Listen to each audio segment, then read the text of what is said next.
She walked into that military base carrying a food tray and wearing a stained apron. They called her the kitchen girl. They laughed at her boots. They made jokes about her weapon being a ladle. Sergeant Cole Maddox looked her dead in the eye across that mess hall and said, "Careful, boys. The chef is armed and dangerous." The room exploded. She smiled and set down their plates. Nobody noticed her scanning the room. Nobody noticed her counting exits. Nobody noticed her eyes stop, just for a second, on the man in the corner who had no reason to be holding a sat phone at 0600. They saw a cook. She was something else entirely. If this kind of story hits different, subscribe. Drop your city in the comments. I want to see how far this story travels. Hit like and don't move.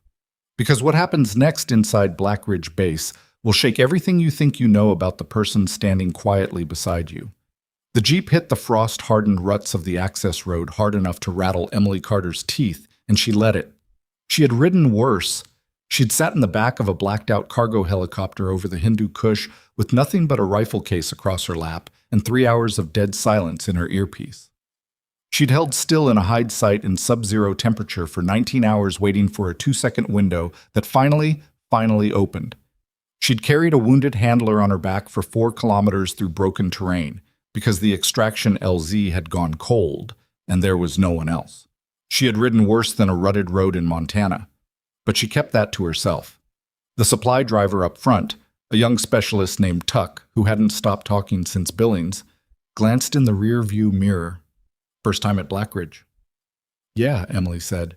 "It's not bad. The base is solid. Heat works most of the time." He paused. "Kitchen's well-stocked. Command takes care of its people." She nodded like that meant something to her. "Assignments come down from Captain Harwell. He's the OIC for support staff. Bit of a hard ass, but fair." Tuck shrugged. "You'll be fine. They always need good cooks." "Good to know." She looked out the window. The Rockies sat heavy on the horizon, massive and indifferent, their upper ridgelines already white. The road cut through pine timber so dense it swallowed the light, then opened abruptly onto a flat stretch of cleared land where Blackridge Forward Operating Base sat behind its outer wire like something the military had dropped from a great height and forgotten to explain. Prefab structures, hardback tents reinforced with plywood, a motor pool on the east side, comms tower, 3 satellite dishes pointed at the sky, guard towers at the corners, sandbag revetments around the vehicle bay. Functional. Unbeautiful. Built for one purpose. Emily cataloged it without expression. She had studied the base layout for 2 days before deployment, knew the daily schedule, knew the command structure, knew which structures were occupied at what hours and which corridors went unmonitored between 22:30 and 0100 because the camera grid had a dead zone the base engineer hadn't flagged in the last maintenance report. She knew all of it, and she knew something the base engineer didn't. Someone inside Blackridge was using that dead zone. The Jeep rolled through the main gate. The guard checked Tuck's credentials, glanced at Emily's orders, and waved them through without a second look. New cook. Support staff. Non-essential. That was the idea. But her assigned quarters were a 6x10 room at the back of the support staff block, the kind of space that communicated institutional indifference without bothering to be hostile about it. A metal cot, a wall locker, a single bulb on a pull string, a window that faced the rear perimeter fence, which was, as it happened, exactly the view she needed. She unpacked efficiently. Civilian clothes on one side of the locker, kitchen whites on the other. At the bottom, beneath a folded wool blanket and a paperback she'd never read, a compact field notebook, a pre-programmed burner phone with a single contact saved as M, and a voice-activated recorder no larger than a shirt button. She pressed the recorder between 2 layers of the blanket's hem. Then she made her cot, changed into kitchen whites, and went to find the mess hall. The mess hall at Blackridge was bigger than it needed to be, which told her something about the rotation cycle. The base likely ran at 60 to 70% occupancy most of the time, swelling during pre-deployment workups. The kitchen itself was competent, commercial-grade range, 2 convection ovens that actually worked, a walk-in cold storage that maintained temperature, and a prep line long enough to feed a full company in 45 minutes if the staff knew what they were doing. The staff, 2 other cooks and a supply clerk who helped with breakfast, were surprised to see her. "Didn't know they were sending another one," said the senior cook, a heavy-set staff sergeant named Perillo, who had a burn scar along his left forearm and the easy authority of someone who'd been running field kitchens for 15 years. He looked her over once. "Carter?" "Yes, Sergeant." "You got experience?"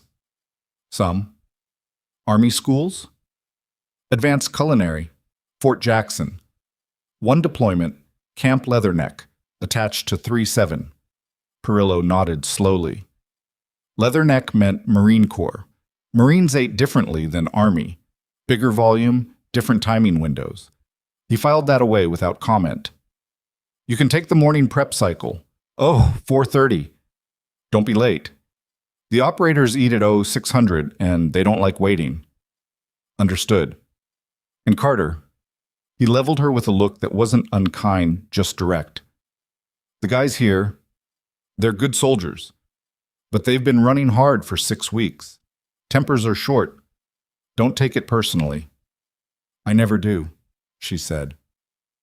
She took it personally for about 4 seconds on day 2. That was when Sergeant First Class Cole Maddox walked into the mess hall with 9 of his guys at 0603, 3 minutes past the posted meal window, and sat down without acknowledging anyone on the staff. He was built the way people got after years of deliberate physical conditioning. Not flashy, just functional, with the kind of economy of movement that came from doing hard things long enough that the body stopped wasting energy. Brown hair cut close, a scar that ran through his left eyebrow and didn't quite make it to his eye. Hands that had been broken and healed wrong at least once. His squad followed his energy, which was loud. Emily carried out the first rack of trays and began setting them on the line. Maddox glanced over. "Somebody tell me why we've got a new cook and still can't get eggs that aren't rubber." His guys laughed. "A soldier named Briggs," she'd already cataloged him. 24, mouthy, capable, devoted to Maddox in the way junior enlisted got devoted to the one sergeant who hadn't failed them yet, pointed at Emily. "Eggs are her department now, Sergeant. Be gentle." "She looks like she's never seen a field kitchen." Emily set the last tray down and picked up the empty rack. "Eggs are ready," she said. "Scrambled or over hard?" Maddox looked at her. Not cruel exactly. More like she was furniture he hadn't decided to move yet. "Over hard," he said. She went back to the kitchen. Perillo watched her from the corner of his eye. She didn't say anything. She plated the eggs, added the protein line, came back out, set the plates without commentary, and returned to prep. Maddox looked down at his plate. The eggs were exactly right. He didn't say so. The days settled into rhythm. 4:30, prep. 600, service. 800, cleanup and resupply inventory. 1100, lunch prep. 1300, lunch service. 1500, light clean. 1600, administrative time. 1730, dinner prep. 1900, dinner service. 2100, final clean. Emily did all of it. She did it well enough that Perillo stopped watching her after 4 days, which was what she needed, because the cooking was never the job. Every interaction in that mess hall was data. The soldiers who sat in the same seats every day. The ones who rotated tables, which suggested either social anxiety or deliberate avoidance of pattern. The ones who lingered after meals versus the ones who cleared out in under 6 minutes. Who talked about the upcoming mountain op and who went quiet when it came up.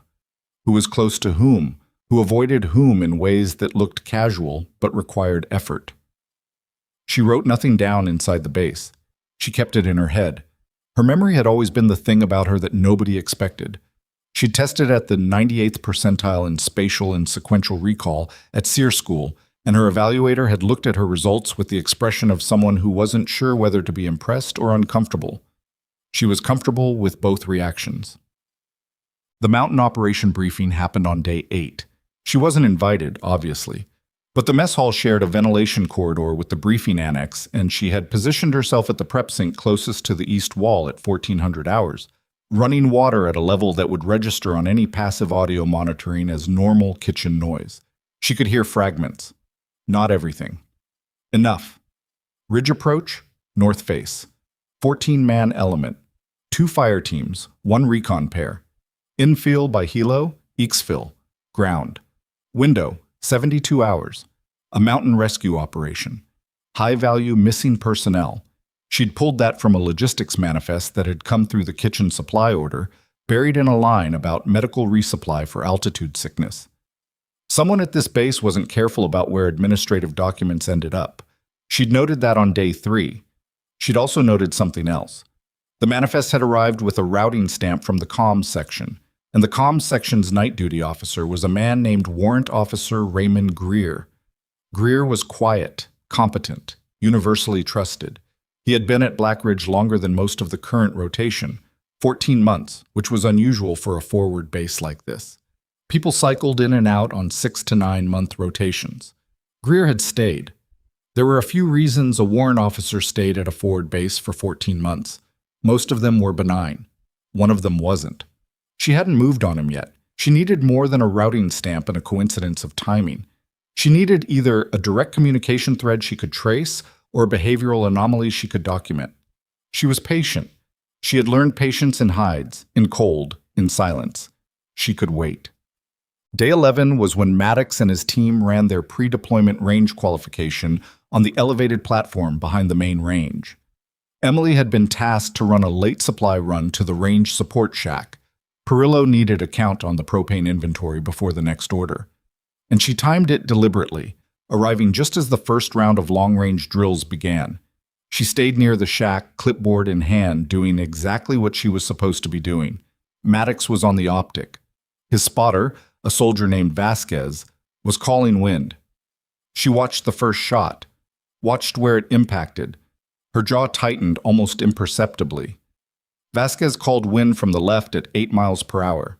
He wasn't wrong, said that was the current reading, but the wind at this elevation did something particular in the afternoon hours, when the thermal shift off the upper ridgeline came through. It rotated clockwise in a band between 400 and 600 meters, which meant a shooter calling wind from a fixed ground station was going to be 18 to 22 degrees off axis for anything in that distance range. She knew this because she'd walked the terrain on day 4. She walked terrain whenever she could. Old habit. Maddox fired again. Miss. She could hear the frustration even from 40 meters away. The way his body reset wasn't quite clean. Shoulders carrying something extra. She stepped closer without deciding to. Your wind adjustment is wrong. She said it quietly, not to embarrass him, just she said it. Maddox lifted his head from the scope. He looked at her the way people looked at things that didn't fit the category they'd built. I'm sorry? The thermal off the North Ridge rotates clockwise in the afternoon. Your spotter's reading is accurate at ground level. It's not accurate at 450 meters. Vasquez turned around.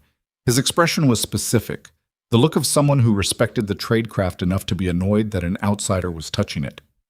We have wind data from the range tower, Vasquez said. Range tower is at 180 meters. The rotation happens above 380. A beat. Maddox looked at her. Really looked. Maybe for the first time. You're the cook. I am right now, yes. A soldier behind her, Briggs, let out a short laugh. Did she just say right now? Maddox ignored him. His eyes hadn't left her. Walk me through the adjustment. Vasquez made a sound. Sergeant, walk me through it, Maddox repeated. Not to Vasquez. Still to her. Emily set her clipboard on the bench beside the platform. She looked at the target, a steel silhouette at what her eye read as approximately 480 meters, sitting 7 degrees left of the original firing line. Dial your elevation for the current density altitude. You're about 4,600 feet here, so you're gaining velocity. The wind at your muzzle reads left to right at 8, but it's going to shift at the midpoint. Call it a 3-degree right correction above 400. You'll actually undercompensate on the first shot. Maddox stared at her for 2 full seconds.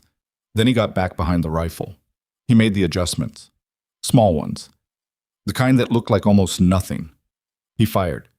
The steel rang. The sound of a target hit at 480 meters was unmistakable. A flat, reverberant clang that traveled differently than a miss. The miss made almost no sound. The hit announced itself. Nobody laughed. Maddox kept his face behind the scope for a moment longer than necessary. When he lifted it, his expression had changed in some way she couldn't quite categorize. "Do that again," Briggs said from behind her. He wasn't joking now.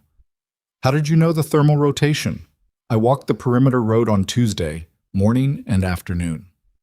"Why?" She picked up her clipboard. "I like knowing the terrain." She walked back toward the range support shack. Behind her, the silence held a different quality than it had before. It wasn't comfortable silence. It was the silence of 8 soldiers trying to reorganize information they thought they'd already filed correctly. She gave them that. It was the first small thing she'd allowed herself to show, controlled, deliberate. Enough to create a question without providing an answer. The question would do its work. What? She sent her first field report to M that night at 22:47 from the dead zone in the rear perimeter corridor. Day 11. No direct evidence.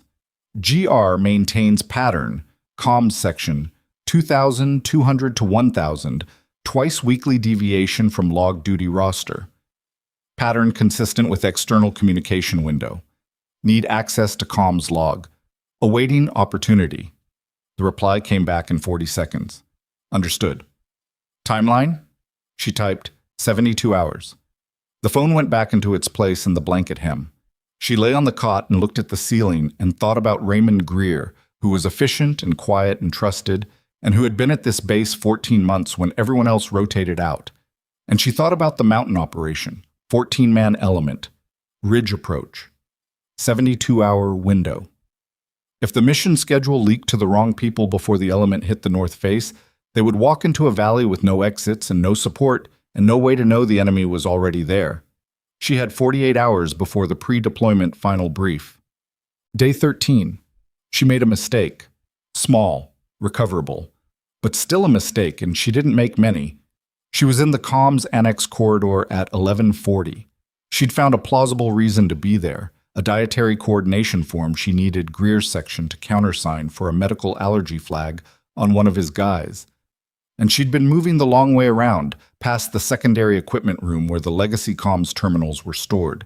The door was open 6 inches. Inside, Warrant Officer Greer at a terminal that should have been offline. She caught herself before she slowed down, kept her pace completely even, didn't look directly, peripheral only.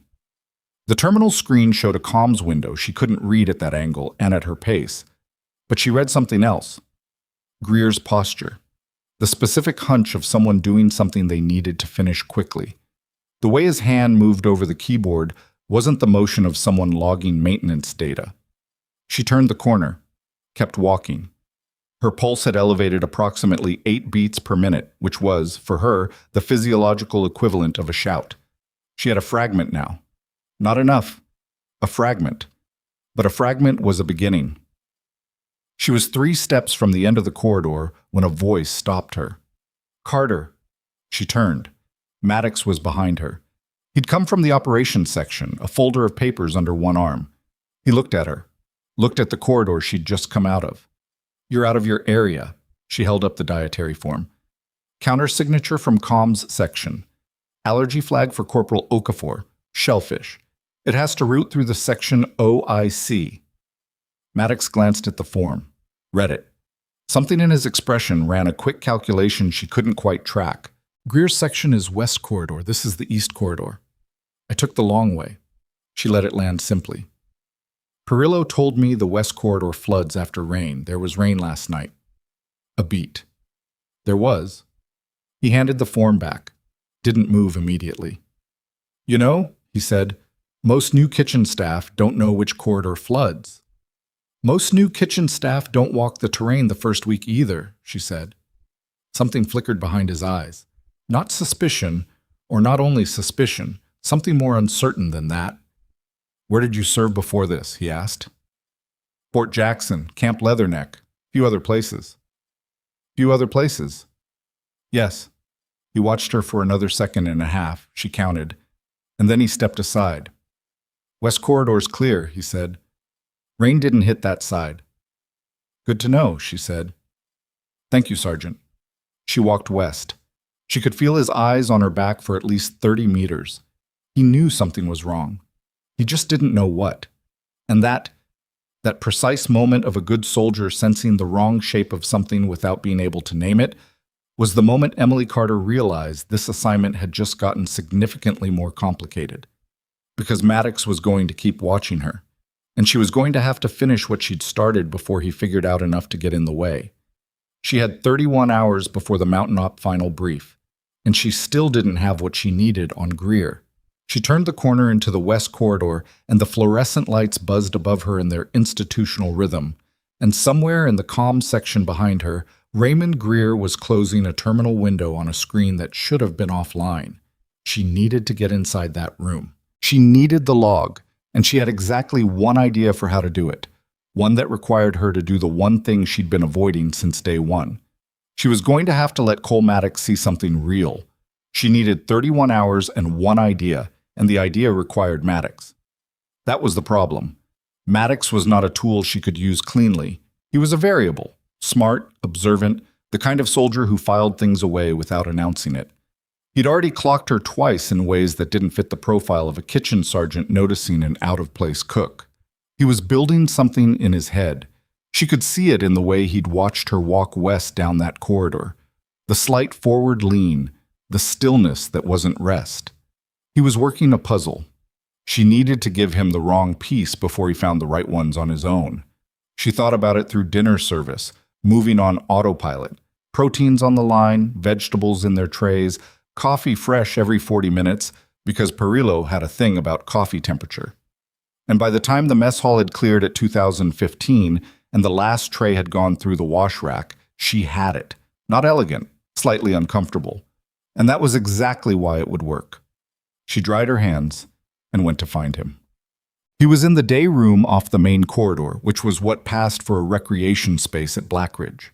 4 tables, a television bolted to the wall, a shelf of paperback books that had been there so long the spines had faded uniformly. Maddox was at one of the tables with Vasquez, a topographic map spread between them, and a field notebook open beside the map. They were doing terrain analysis for the Mountain Op. She could see the grid lines, the elevation markings, the penciled approach routes. She walked to the table. Vasquez looked up. His expression said, "You're in the wrong room." Maddox looked up and said nothing. "I need 2 minutes," Emily said. "Kitchen emergency?" Vasquez said. "Vasquez," Maddox said quietly. Vasquez leaned back and looked at the ceiling. Emily put her hands on the edge of the table and looked at Maddox directly. "I need access to the East Corridor equipment room tomorrow morning, early, before 0500. A beat. "Why?" Maddox said. It wasn't a question with a question mark. It was a flat surface he was putting down to see what she'd said on it. "I need to pull a comms routing form. Administrative. The dietary allergy flag for Okafor didn't clear because the counter signature went to the wrong section header. If it doesn't resolve before the pre-deployment brief, Okafor gets flagged non-deployable for a paperwork error." All of that was true.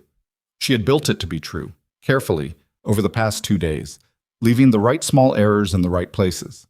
A soldier getting flagged non-deployable for a shellfish allergy form was exactly the kind of bureaucratic absurdity that happened at forward bases. Maddox would know that. He did. She could see it. The brief recognition of a real problem wearing familiar institutional clothing. "Greer's section handles that routing," he said. "Greer's section locked the equipment room at 1800. They open at 0700. The brief is at 800. "Go through Greer." "I tried. His night duty officer referred me back to the section chief. Section chief is Greer." Maddox looked at the map, looked back at her. "That's a support staff problem. Take it to Perillo. Take it to Captain Harwell. Harwell is off base until 0600 tomorrow. Perillo has no authority in the comms section." She kept her voice level. "If Okafor gets flagged, you lose your best breacher 3 days before a Mountain Op." The silence had a specific texture. Vasquez had stopped looking at the ceiling. "How do you know Okafor is the best breacher?" Vasquez said. "Because he eats differently than everyone else at his table," Emily said. "Slower, more deliberate. People who work with their hands at a precision level eat that way, and because he's got old scarring on his right index finger that's consistent with detonator work." The silence got thicker. Maddox was looking at her with an expression she hadn't seen on him before. Not the casual dismissal from the first week, not the wary calculation from the corridor, something that hadn't settled into a category yet. "Okay," he said slowly. "Okay, you'll help, or okay, you heard me." Something almost moved at the corner of his mouth. "Both," he said. "I'll clear access to the East Equipment Room for 0430. You get what you need, you log out, and it goes through proper channels from there." "That's all I need." She straightened up. "Carter?" She stopped. "Where did you learn to read people like that?" She thought about it for exactly 1 second, not because she didn't have an answer, but because she was deciding how much of the true one to use. "Big family," she said. "Loud table. You learn to watch." She left them with the map. Behind her, she heard Vasquez say very quietly, "That woman is not just a cook." And Maddox quieter. "No, Juan. 427. The east corridor was empty, and the fluorescent lights were on their night cycle, which meant 1 in 3 tubes was running, casting the hallway in the specific undersaturated yellow of institutional midnight. Emily moved through it in kitchen whites. She had thought about that, had almost worn something else, and then had decided that the uniform was the point. If anyone saw her, they saw a cook dealing with an administrative problem at an unreasonable hour.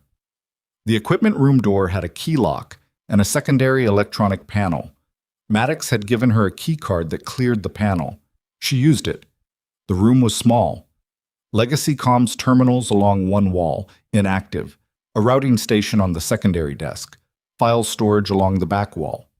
And there, what she'd seen through the 6-inch gap in the door, the primary terminal that Greer had been using. She had 11 minutes before the night duty rotation came through the east wing. She went to the routing station first and actually pulled the Okafor counter-signature form, because that was real and it needed to happen, and she was not going to burn a cover for a paperwork problem she could actually solve in passing. 4 minutes. Then she moved to the primary terminal. It was locked, password protected. She'd expected that. She didn't try to crack the password. Instead, she opened the physical routing log on the shelf beside the terminal, a hard copy backup that comms sections were required by regulation to maintain, and that most comms sections treated as a bureaucratic formality and therefore kept carelessly. The log contained a sequential record of all outbound communications routed through the section, time, channel, classification level, routing destination. She didn't need the content of the communications. She needed the pattern. She photographed 9 pages with the button camera she'd worn on her White's collar for 4 days without using it once. Then she closed the log, replaced it exactly as she'd found it, and left the room. Total time inside, 8 minutes, 40 seconds. She was back in the kitchen starting breakfast prep at 0432. She reviewed the images on the burner phone at 0610, between service and cleanup, in the dry storage room with the door latched. The pattern was there. It was almost elegant in its simplicity, which was often how these things worked. The people who lasted in this kind of operation weren't the ones who built complicated systems. They were the ones who hid inside ordinary rhythms. Greer's section logged outbound communications twice per week, Tuesdays and Thursdays, during the overnight maintenance window between 2200 and 100. That was standard. What was not standard was a third routing entry that appeared consistently on the same day each week, logged under a maintenance classification code that corresponded to equipment diagnostics, but routed to an external relay address outside the base's authorized communication network. External relay. Not a military address. A commercial relay. The kind used by civilian contractors or, in certain operational contexts, by intelligence, cutouts operating outside normal military channels, or by someone passing information to a party that wasn't authorized to receive it. She had the timestamp, the routing code, and the relay address. She didn't have enough to make an arrest. She had enough to make a case. She sent the 9 images to M at 0618 with 3 words, Greer, external relay, weekly. The reply came back in under a minute. Can you get destination? She typed, working on it. 24 hours. Then she put the phone away and went back to clean the breakfast line. The problem arrived at 11:40. She was carrying a resupply box from the loading dock to the cold storage when she heard voices in the corridor that connected the kitchen block to the operations section. She wasn't supposed to hear them. They weren't loud, but the corridor had a right-angle turn that created an acoustic pocket, and she was at the exact wrong position at the exact wrong time. Maddox's voice first.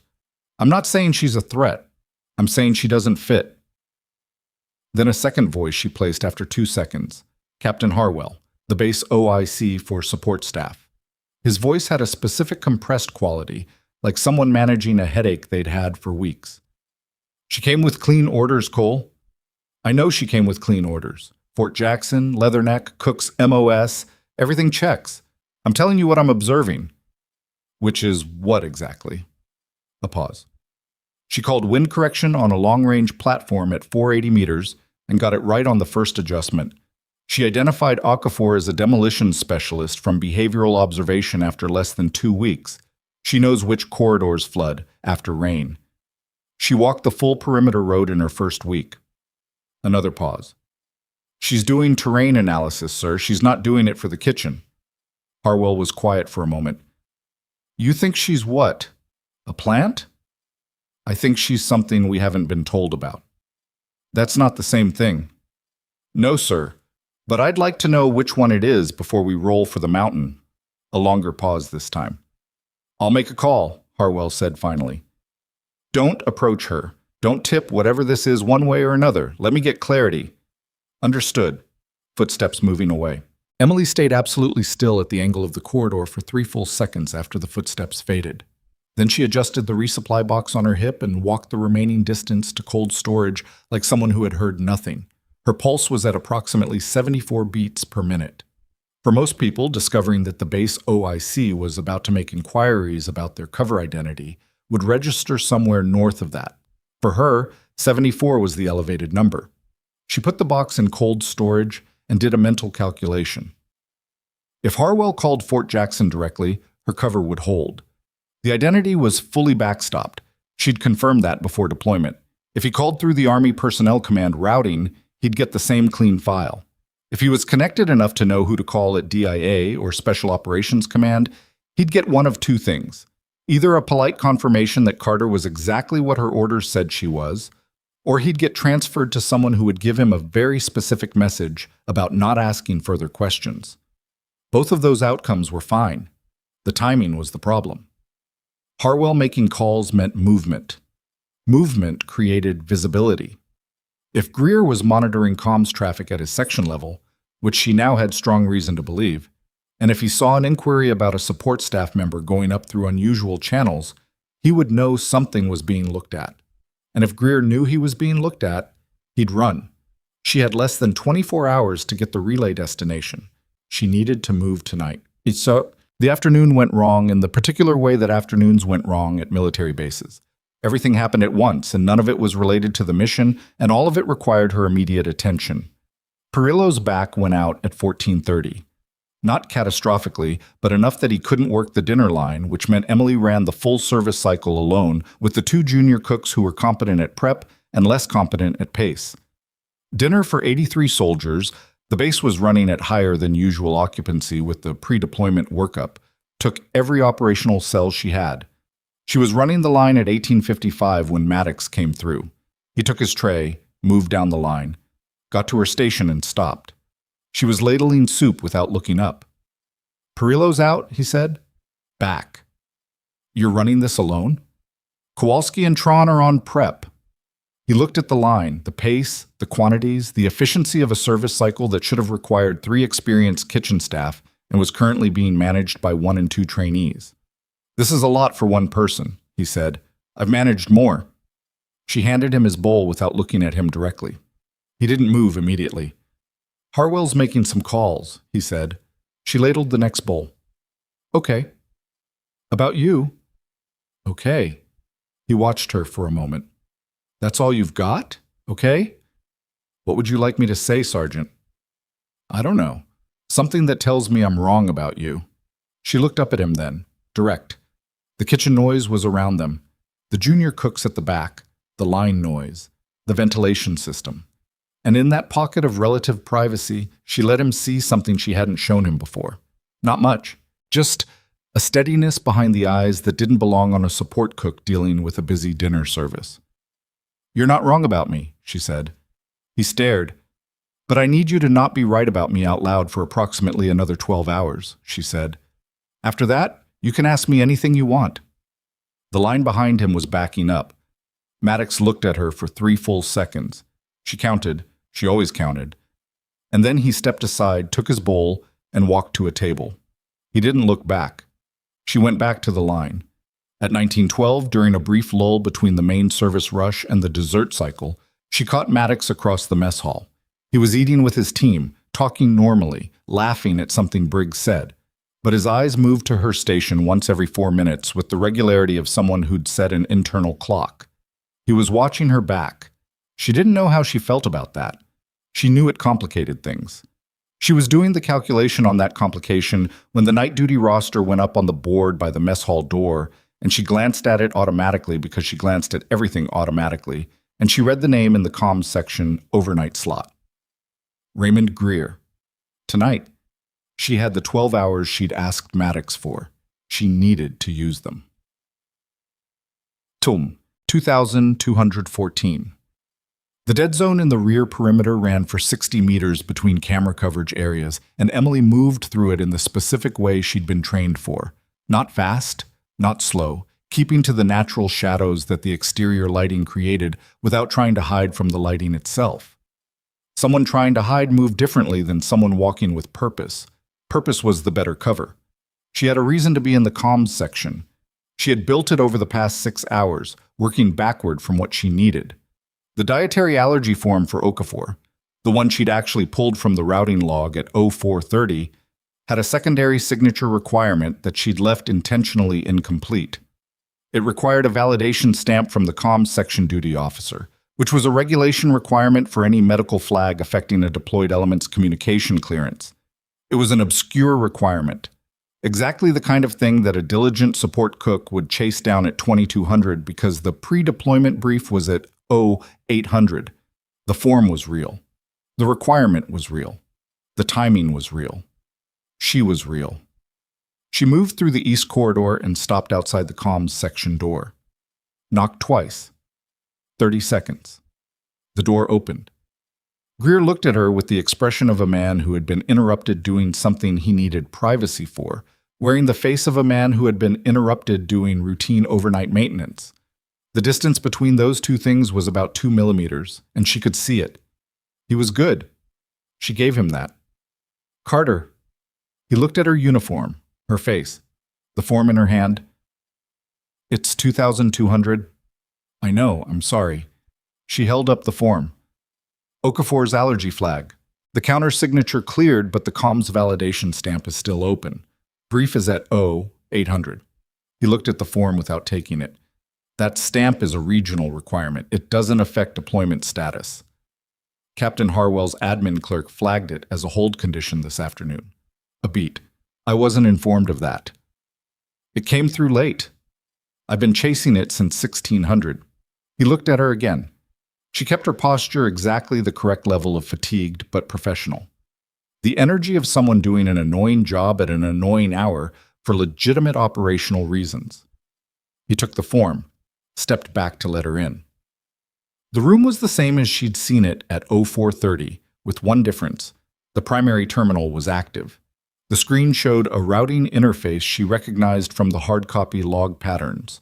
External relay architecture. Not the same window she'd seen yesterday. A new session. He'd been mid-transmission when she knocked. She moved to the counter where the stamp register was kept. She'd memorized its position from her earlier visit, and waited while he processed the form. She could see the terminal screen in her peripheral vision. The routing window was still open. He hadn't closed it. She had about 40 seconds before he either closed the window or asked her to leave. She couldn't read the destination address from this angle. She needed 6 feet closer. "I never caught if there's a copy requirement for the OIC, she said. "Does this need to go to Harwell's file or just back to medical?" Greer looked up from the form. "Medical. OIC gets the compiled roster, not individual flags. Okay, she nodded. I thought it might be different because of the comms section routing. I saw a cross-reference notation on the earlier form. What notation? At the bottom of the second page, I can show you. She moved toward him, 3 steps angled so the terminal screen came into view, and turned the form to show him the bottom margin. The terminal screen was in her direct line of sight now. The routing destination field read, Relay Node XM779/recipient GHK constellation/timestamp 221-347 Zulu. She read it in one pass and looked immediately at the form margin. There, that's the notation I meant. Greer looked at it. His expression stayed neutral. That's a standard cross-reference code. It just means the form was processed through the digital system. It doesn't create a copy requirement. Perfect. That's what I needed to know. She took the stamped form back. Thank you. Sorry for the hour. It's fine. She moved to the door. Carter. She turned. Greer was looking at her, not the way Maddox looked at her, working a puzzle. Something flatter, something that had decided something. How long have you been at Blackridge? He said. 13 days. How are you finding it? Busy. He nodded once, looked at the form in her hand, looked at her face. 13 days is enough time to learn a base pretty well, he said. I suppose it is, she said. I try to learn things fast. Smart habit, he said. She smiled like someone who appreciated a compliment from a superior and walked out of the comms section and down the corridor and did not change pace until she was through the east corridor turn and out of line of sight from any camera that Greer could access from his terminal. Then she stopped. XM779 GHK constellation. She had the relay node. She had the recipient identifier. She'd run GHK constellation through her memory of the intelligence briefings she'd received before deployment, and it surfaced in under 3 seconds. A known commercial cover designation used by a foreign intelligence cutout that had been flagged in a counterintelligence report 18 months ago. Not confirmed. Not actionable at the time. A flag. It was actionable now. She sent the identifier to M at 2231. The reply was the fastest she'd ever received. Confirmed. GHK is active. We need him in place until we can roll the full network. Do not move on GR yet. Maintain cover. How long can you hold? She looked at the timestamp. The Mountain Oppie launched in 22 hours. She typed back. How confident are you he won't burn the op? 15 seconds. Not fully. We're working the network intercept. Need 18 hours. She stood in the dark of the perimeter dead zone, with the cold coming off the mountains in long, slow waves, and she did the math. 18 hours brought them to 1631 tomorrow. The mountain element rolled at 1400. There was a 2-hour window where the element would be in the field and Greer would still be unsupervised. She typed, I need assurance the mission data hasn't already moved. 20 seconds this time. We intercepted one partial package, timing data only. No grid coordinates, no personnel manifest. He's still building the package. Still building meant he hadn't sent everything yet, which meant the element wasn't burned yet, which meant she had a window. She typed, I'll hold, but I need authority to act independently if the timeline compresses. The reply took 45 seconds. Granted. Your judgment. Stay clean. She put the phone away. She stood in the cold for another minute and thought about Raymond Greer looking at her with that flat expression and the way he'd said 13 days is enough time to learn a base pretty well in a tone that was perfectly neutral and contained something underneath it that was not neutral at all. He'd made her, not completely, not with certainty, but enough. She'd seen it in the 2mm gap between the face he was wearing and the face he was using it to cover. He was going to move faster now, which meant she had less than 18 hours. And somewhere in the operations section, Cole Maddox was sitting with a decision he'd made in a mess hall line. I need you to not be right about me out loud for approximately another 12 hours. And she didn't know what he was going to do with it at hour 13 or 14, or if Harwell's calls came back with something that made him act before she was ready. The mountain wind moved through the perimeter wire with a sound like radio static. She went back inside. She slept 3 hours and 40 minutes. Not because that was enough. because that was what was available between 0100 when she'd finished her notes on the Greer interaction and run a final perimeter check from her window, and 0442 when her internal clock brought her up out of something that wasn't quite sleep and wasn't quite planning, but existed in the territory between them where her best thinking sometimes happened. She lay still for 90 seconds and listened to the bass. Wind off the mountains. The low idle of the generator on the east side. A vehicle in the motor pool. Someone running an early maintenance check. Or someone who hadn't slept either. Nothing wrong. Not yet. She got up. Breakfast service at 0600 was the largest of the week because the mountain element was eating their last hot meal before a field ration cycle, and Perillo, still moving carefully but back on his feet, jaw set against the discomfort, had requested a full protein spread. Emily ran the egg station and the protein line simultaneously, which was not standard and required a specific reorganization of the prep sequence she'd worked out in her head at 0330. It worked. The element came through the line in a solid block at 0608. 14 men. Combat loaded, not fully. Weapons and kit weren't worn in the mess hall. But the way they moved was different from the regular rotation. Tighter. More internal. The specific quality of people who had mentally already left the place they were still physically standing in. Maddox came through last. He picked up his tray. Moved down the line. When he got to her station, he didn't say anything for a moment, just held his plate out, and she portioned his eggs and didn't look up, and then he said quietly enough that only she could hear it over the line noise, "Harwell got a call back last night." She kept her motion even. What kind of call? The kind where whoever called him back told him to stop asking questions. She set the serving spoon down and looked at him. His face was doing something complicated. Not angry, not relieved. Something more like a man who'd been running a calculation and had just gotten the final variable and didn't entirely like what the answer was. "We roll at 1,400, he said. "I know." "Whatever you're doing." He stopped, started again. "If it touches my element, I need to know." She looked at him for 2 seconds. "It won't touch your element," she said. "You have my word on that." He held her eyes for a moment. Then he took his tray and walked to his table, and she watched him sit down and say something to Vasquez that made Vasquez glance once at the food line and then deliberately not look again. Maddox had made a choice. She didn't know exactly what it cost him, choosing to trust something he couldn't verify from a person he couldn't categorize. She suspected it wasn't nothing. She went back to the eggs. Haute, 0800, brief. She wasn't there. She was running the post-breakfast cleanup cycle with Tron while Kowalski inventoried the cold storage. She moved through the work with the front part of her mind and kept the rest of it on the timeline. Greer would know she'd been in his section at 2200. He'd have spent the overnight hours deciding what that meant. If he'd concluded she was routine, just a thorough cook chasing a compliance form, he might hold his timeline. If he'd concluded she was something else, he'd accelerate. She needed to see him. Not to confront, to read. She found her opportunity at 0940 when the resupply manifest for the field ration package came through the kitchen and required a cross-departmental signature, a legitimate requirement she had not manufactured. She walked it to the comms section. Greer was at his desk in the outer office. He looked up when she came in. The flat quality she'd seen in his eyes at 2200 was still there, but it had sharpened slightly. The way ice sharpened when it was about to crack.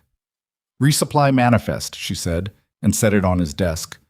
"Cross-department signature for the field ration package. The element rolls at 1400. He looked at the manifest. Picked up a pen. His hands were steady. That was the tell. In her experience, hands that were genuinely steady under pressure were either trained or medicated or both. And Greer had never struck her as someone who medicated, which meant trained. Which meant whatever he was doing, he had done things like it before. He signed the manifest and slid it back without comment. She picked it up. "Thanks," she said. "Early night tonight, at least. Once the element's out, the base goes quiet." A pause. "It does," he said. "You staying on through the overnight cycle?"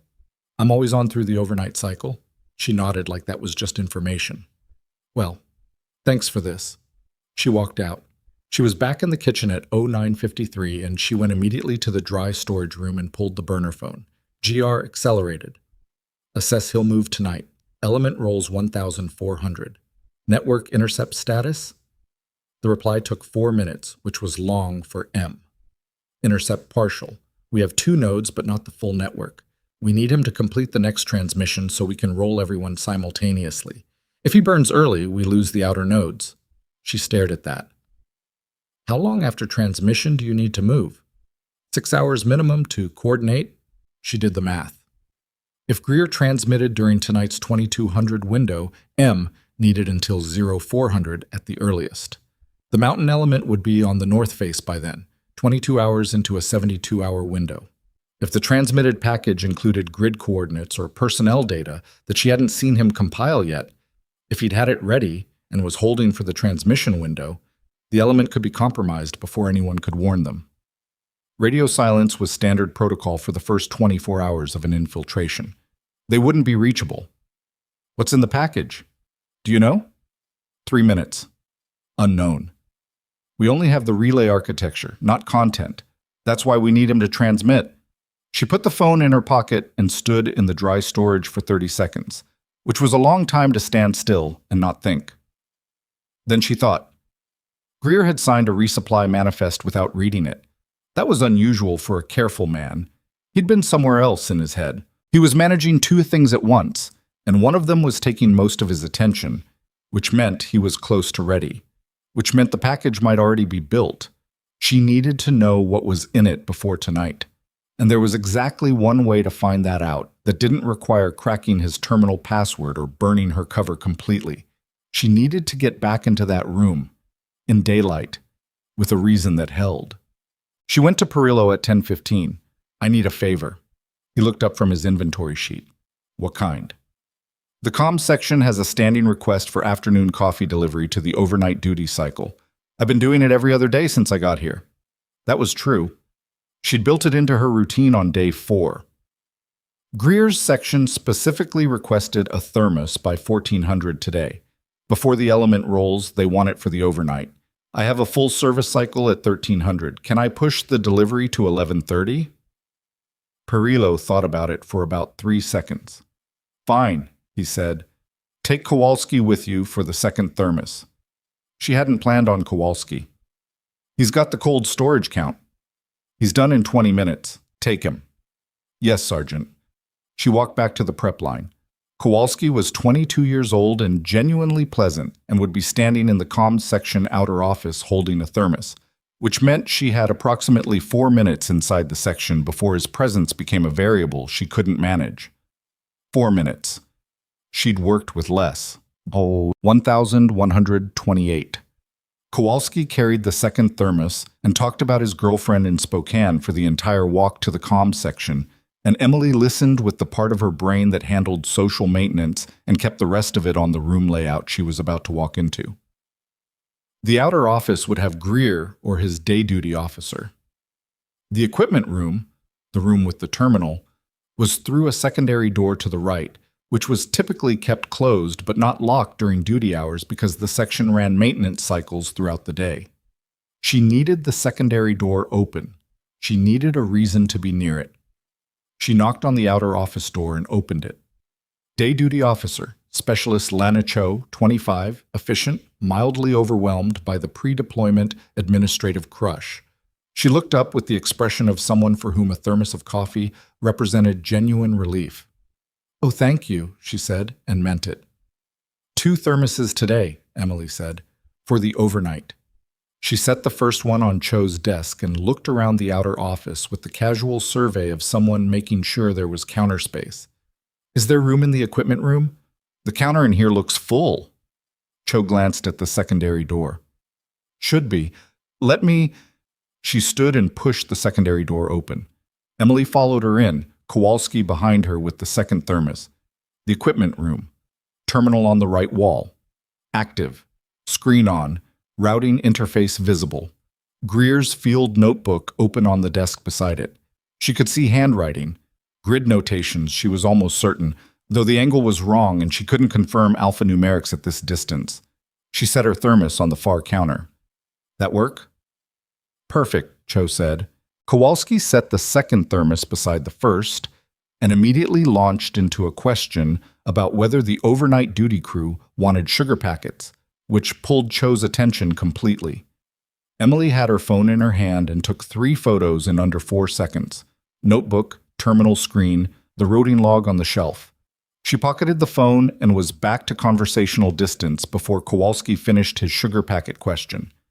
She reviewed the images at 147 in the dry storage room, crouched behind the bulk flour containers with the phone at minimum brightness. The terminal screen showed a draft routing window. The destination field was the same relay she'd identified last night, XM779GHK Constellation. The content field was partially visible. She could read 4 words before the screen angle cut off. Element departure / grid. Grid coordinates. He had the grid. He was building the package right now, and it contained the departure grid, the insertion point where the mountain element would go in. If that transmitted, anyone on the receiving end of GHK Constellation's network would know exactly where 14 American soldiers were going to be at approximately 1600 hours today. She called M. Not a text. A call.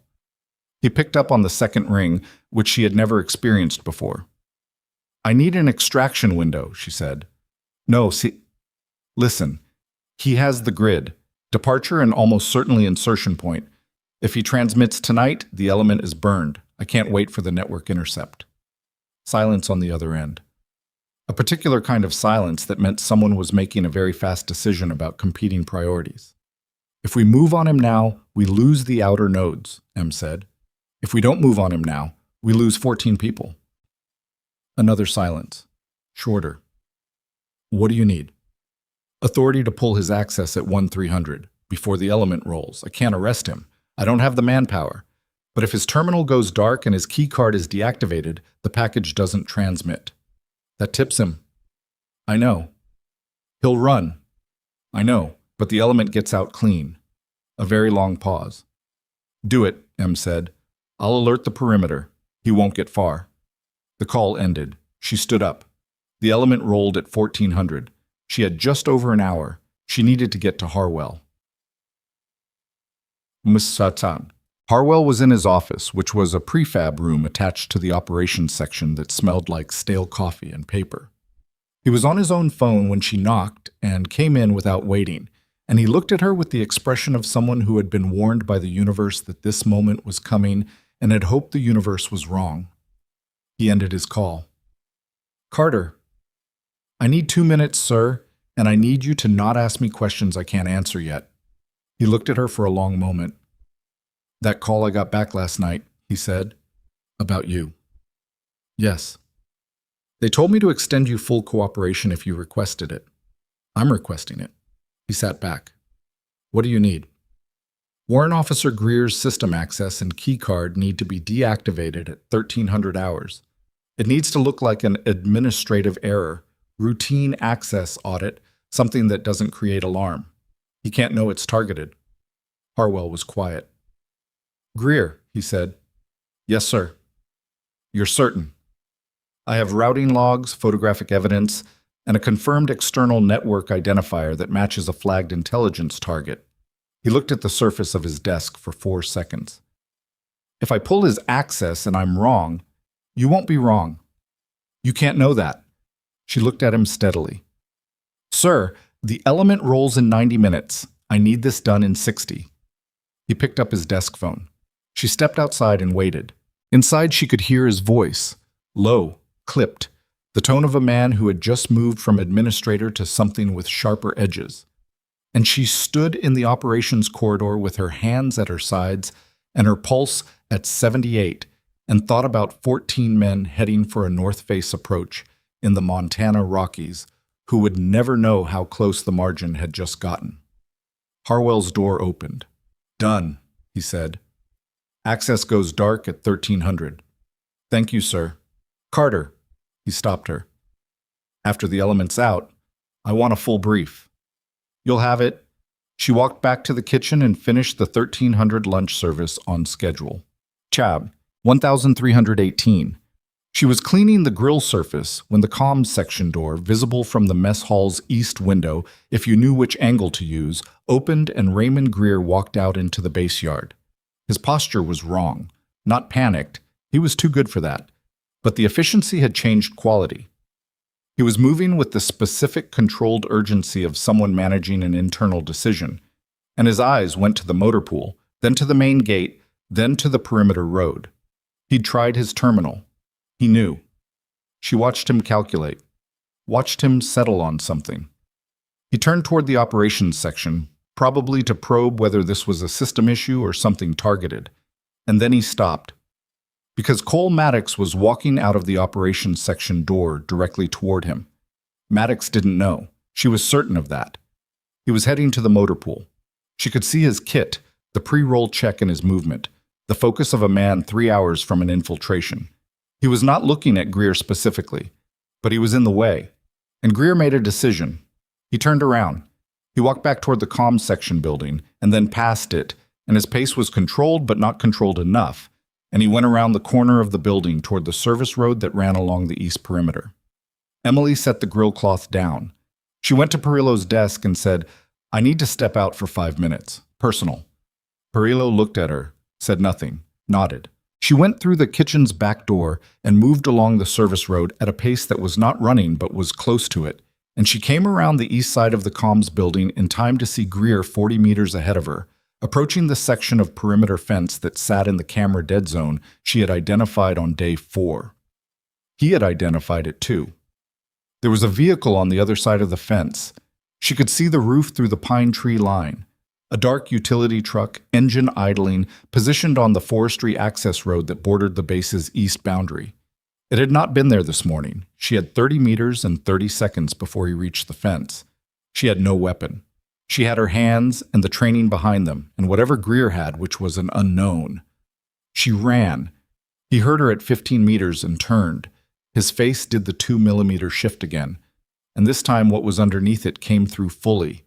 Not the competent administrator, something colder and more deliberate. "Carter?" he said. She stopped 8 feet from him. "Don't," she said. Just that. He looked at the fence, looked at her. "You're a cook," he said. "I'm something else right now," she said. He moved. He was fast, faster than his administrative posture had suggested, which meant he'd maintained conditioning behind the 14 months of desk work, and she had approximately 1 second to adjust her read of him from manageable to serious problem. She had trained for serious problems. He came in with his right side leading, which told her his dominant hand was right, which told her the first thing he'd go for was leverage, not impact, which meant he wanted to control rather than disable, which meant there was something on his person he hadn't committed to using yet. She stepped inside his reach instead of away from it. The close range neutralized his leverage angle. She took his right wrist with her left hand, rotated hard against the joint, and put her right elbow into the side of his neck. Not the throat, not yet. She needed him functional, and used his forward momentum to put him into the chain-link fence face first. He hit the fence hard. She had his right arm torqued behind him and her forearm across the back of his shoulders, and she was breathing at 82 beats per minute, and he was breathing at considerably more than that. "Don't," she said again. He stopped moving. "Who are you?" he said into the fence. "The person who decided not to let you leave." She could hear the vehicle on the other side of the fence still idling. Then she heard running footsteps on the service road behind her, and she didn't release Greer's arm and didn't turn, because if it was someone she needed to deal with, she'd deal with it from this position, but the footsteps resolved into a voice she recognized. "Carter?" "Maddox." She turned her head enough to see him. He'd come around the east corner at a run. She didn't know what had triggered him, whether he'd seen something from the motor pool or whether the instinct of a good soldier had sent him in the right direction without specific cause. He was looking at the scene in front of him with the focused, immediate processing of someone who had long ago trained the shock response out of the first 3 seconds. "He's secure," she said. "I need you to hold him while I call this in." Maddox crossed the distance without asking questions.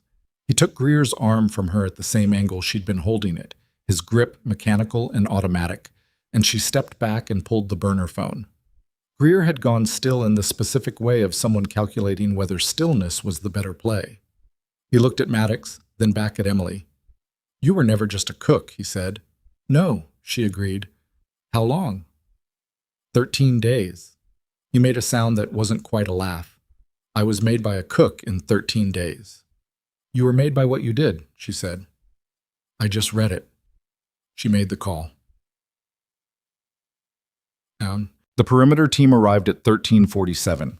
The vehicle on the other side of the fence was gone. It had pulled out within 90 seconds of the team's arrival, which meant whoever was running the outer network had monitoring on the access road and pulled their asset when the extraction failed. Em had been right about that. She'd been right that getting Greer mattered more than getting the vehicle. The perimeter team was 3 people, plain clothes, credentials she recognized from the counterintelligence command structure.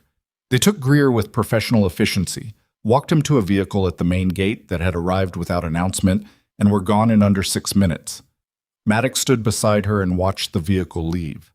The base was quiet around them. The 1400 element roll was in 13 minutes, and the motor pool was running its final pre-departure checks, and the normal controlled noise of a base preparing to launch an operation continued without knowing what had just happened 40 meters from the east perimeter fence. Maddox looked at her. She looked back. He had, she realized, not asked a single question during the entire thing.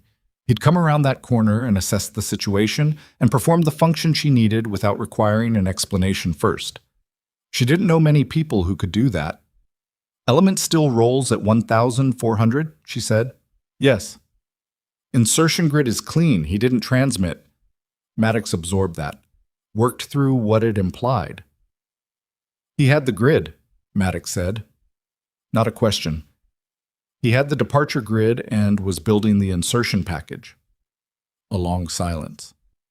"My guys," he said, "your guys are fine. That's why we moved when we did." He looked at the gate where the vehicle had left. 14 months, he said quietly. "He's been here 14 months. She didn't say anything. There wasn't anything to say that would make that land differently. The motor pool noise shifted. Engines, radio checks, the systematic sound of a unit going to work. Maddox turned toward it and then stopped. He looked back at her. "Captain Emily Carter," he said. Not a question. Not really. Something being confirmed that he'd half known since day 11 on the range platform. "That's me," she said. He looked at her. The kitchen whites she was still wearing, the phone in her hand, the fence behind her, and something in his expression shifted to a place she hadn't seen before. Not the calculation, not the controlled frustration, not the reluctant respect of the range platform. Something quieter than all of those. "You should have told me," he said. "I couldn't." "I know." A pause. "Doesn't make it better." She'd expected anger. This was something more complicated than anger, and it required a different response than she'd prepared for. "No," she said. "It doesn't." He held her eyes for one more moment, then he nodded, a small final thing, and turned and walked toward the motor pool and his element and the mountain, and she watched him go and stood on the service road in her kitchen whites, with the cold coming off the tree line and the afternoon light coming down through the pines in long, flat angles, and she felt the specific exhaustion that arrived not during operations, but in the immediate aftermath, when the body decided it was finally safe to report everything it had been carrying. She was still standing there when the vehicles rolled through the main gate at 14:04. She watched until the last one cleared the tree line and disappeared. Then she went back to the kitchen. Perillo looked up when she came in. He looked at her face. Whatever he saw there, he filed away without comment. "Dinner prep starts at 1700, he said. "I'll be ready," she said. She hung her phone in its place in the blanket hem, washed her hands at the prep sink, and picked up a knife. Outside, the mountains stood where they had always stood, indifferent and enormous, and somewhere on the north face approach, 14 men were moving toward a ridgeline that nobody had told the wrong people about. That was enough. For now, that was enough. The knife work helped. It always had. There was something in the mechanics of it, the weight of the blade, the specific resistance of dense vegetables against a sharp edge, The rhythm that required just enough attention to quiet the parts of her brain that wouldn't stop running calculations. That functioned like a pressure valve. She discovered that at Fort Bragg during the first week of a particularly brutal selection process, when the instructors had assigned kitchen duty as what they called a recovery exercise, and what she'd recognized immediately as a psychological assessment, and she'd found that chopping carrots for 90 minutes had done more for her operational clarity than the mandated rest period. She chopped carrots now. Tran watched her from the other end of the prep line with the expression of someone witnessing something slightly outside normal parameters. "You okay?" Tran said. "Fine." "You've been going for like 20 minutes. Emily looked at the bowl. It was full of carrots cut to a uniform 3/8 of an inch. She had enough for 3 times the dinner service requirement. "I'll do the onions," she said. At 16:23, Captain Harwell's runner came to the kitchen door. Young private, slightly out of breath, holding a notepad like it was something fragile. "Ma'am, Captain Harwell requests your presence in the operations room." Perillo looked at Emily. Emily set down the knife. "Tell him I'll be there in 5. She washed her hands, took off her kitchen whites, and hung them on the hook by the back door. Underneath, she was wearing a plain olive green t-shirt and fatigue pants, not the full uniform she hadn't worn in 13 days.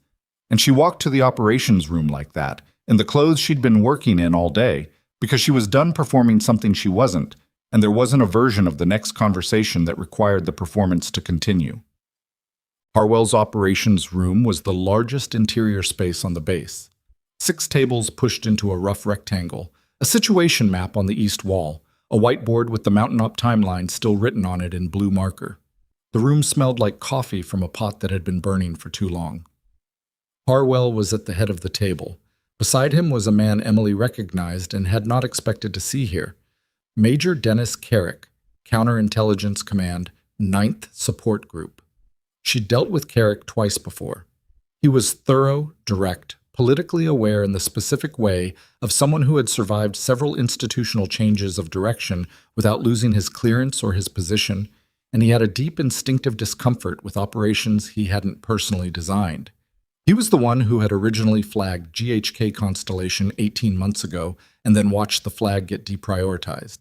He was also the one who had authorized her deployment to Blackridge, which made this conversation specific in ways she was already mapping. 2 other people at the table, a woman she didn't recognize in civilian clothes with a DIA credential on a lanyard, and Specialist Cho from the comms section, looking like she wished she were somewhere else.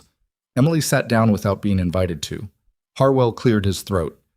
"Carter, this is Major Carrick, Counterintelligence. Dr. Reyes from DIA Analytical. You know Specialist Cho." "Major," she nodded at Carrick. "Dr. Reyes." She looked at Cho. "You doing okay?" Cho blinked. Yes, ma'am." Carrick looked at Emily with the expression of someone who had come in with an agenda and was reassessing the room layout. 13 days, he said. "Yes, sir." "You identified the target in 13 days. The prior surveillance cycle ran 11 weeks and came up with nothing actionable." She didn't say anything. "That's not a compliment," Carrick said. "That's a question about method. My method was being in the building. The prior cycle had assets in the building. The prior cycle had assets in the operations section and the vehicle pool. Nobody was in the kitchen." She kept her voice even. "Greer ate 3 meals a day. So did everyone else. The mess hall is the only place on this base where every person at every rank level occupies the same room at the same time without hierarchy managing the space." Carrick looked at her. "You identified a pattern from mess hall observation." "I identified an initial behavioral flag from mess hall observation. The pattern came from the comms log." "Which you accessed how?" She walked him through it. All of it, in the specific sequential order that a debrief required. The dietary form, the access request to Maddox, the 0430 entry, the photographic log, the 2200 coffee delivery with Kowalski as inadvertent cover, the phone images of the draft routing window. Harwell, to his credit, showed no reaction when she described the part where she'd built the Okafor allergy flag into a multi-step access mechanism over 4 days. Carrick showed a reaction, but not the one she'd expected. He looked, briefly, like someone who'd just watched a chess game played on a board he'd thought was a checkerboard. You used Maddox, he said. I used the access he could provide. I didn't tell him what it was for. How did you get him to give it to you? I asked him. A pause. You asked a combat sergeant for unauthorized after-hours access to a restricted section of his base, and he said yes. He said yes because I gave him a reason he could verify and a problem he recognized as real. She paused. He's a good soldier.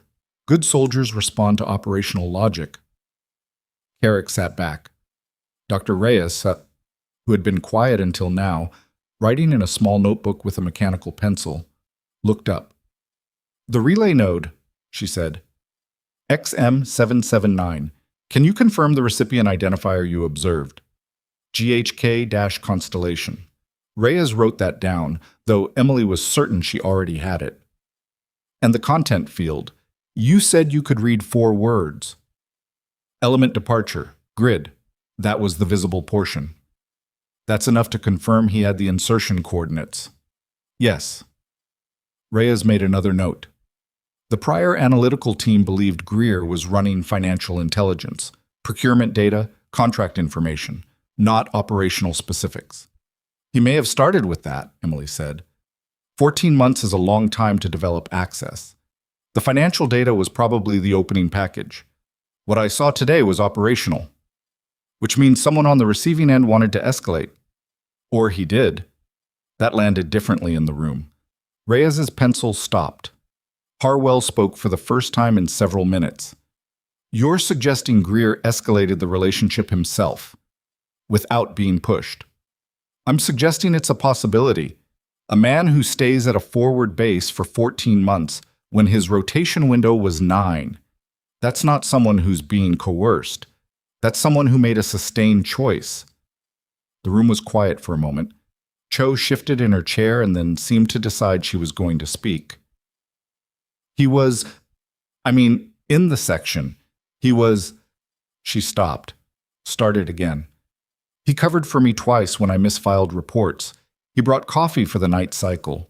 He remembered everyone's birthdays. She looked at the table. He was just a person. He was just a normal person. Nobody said anything immediately. Emily looked at Cho. That's usually how it works, she said, not unkindly. The ones who aren't normal people are the ones who've already been caught. Cho absorbed that. Carrick had been watching Emily during this exchange with an expression she recognized now. The specific assessment of a senior intelligence officer recalibrating a subordinate they thought they'd fully categorized. Your deployment orders were kitchen support, he said. Observation and report. You were not authorized for physical interdiction. I was granted independent action authority by my handler at 22:34 last night. Your handler authorized... Carrick stopped. M authorized independent action. Based on the timeline compression, yes. M doesn't have the authority to extend interdiction authorization to support embedded assets without command-level sign-off. Emily looked at him for a moment. Major, Greer was at the perimeter fence with a vehicle on the other side and 13 minutes before the element rolled. At that point, the authorization question became academic. Carrick's jaw tightened. You understand that everything you did from 1300 hours forward is going to be reviewed. I understand that. And that if the review finds procedural violations, then the review finds procedural violations. She kept her voice flat, not defiant, just factual. Greer is in custody. The element got out clean. If the conclusion of the review is that those 2 outcomes happened because of procedural violations, I'll sign whatever I need to sign. A long silence. Harwell was looking at his hands on the table. Carrick looked at the ceiling for a moment, then back at her. Fort Jackson, he said. Leatherneck. Few other places. He said it the way she'd said it 13 days ago to Maddox, mimicking the cadence without mockery, just noting it. You want to fill in the few other places? She considered that for 2 seconds. Special Operations Sniper Unit, she said. 3 deployments. Kandahar, Ninawa, one that's still classified at the level above this room. She paused. I came to Blackridge as a cook, Because the kitchen was the only position on the base that gave me full population access without a rank or role that would create behavioral modification in the people I was observing. Full population access, Carrick repeated. People act differently when they think they're being watched by someone who matters. She let that sit for exactly 1 second. They don't modify behavior for the cook. Harwell made a sound that was almost a laugh and suppressed it quickly. Carrick did not almost laugh, but something shifted in his expression to a place that was closer to, not approval exactly, acknowledgement. The specific acknowledgement of a man who'd spent his career in intelligence operations and recognized methodology he would have used himself. He didn't say that.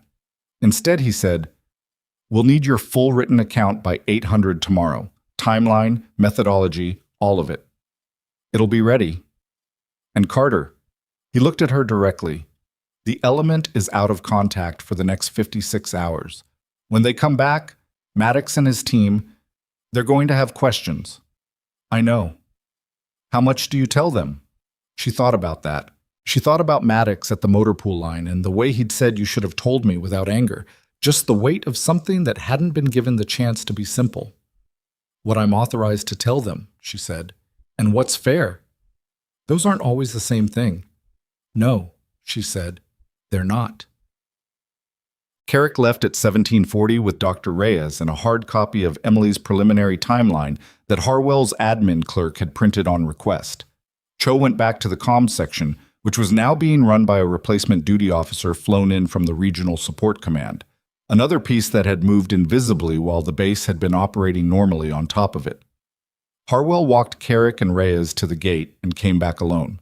He found Emily in the operations room where he'd left her, standing at the situation map, looking at the mountain range topography like it was something she needed to memorize. He poured 2 cups of coffee from the burned pot, decided that was not a kind thing to offer, poured them both out, and made a fresh one. "Sit down," he said. She sat. He sat across from her.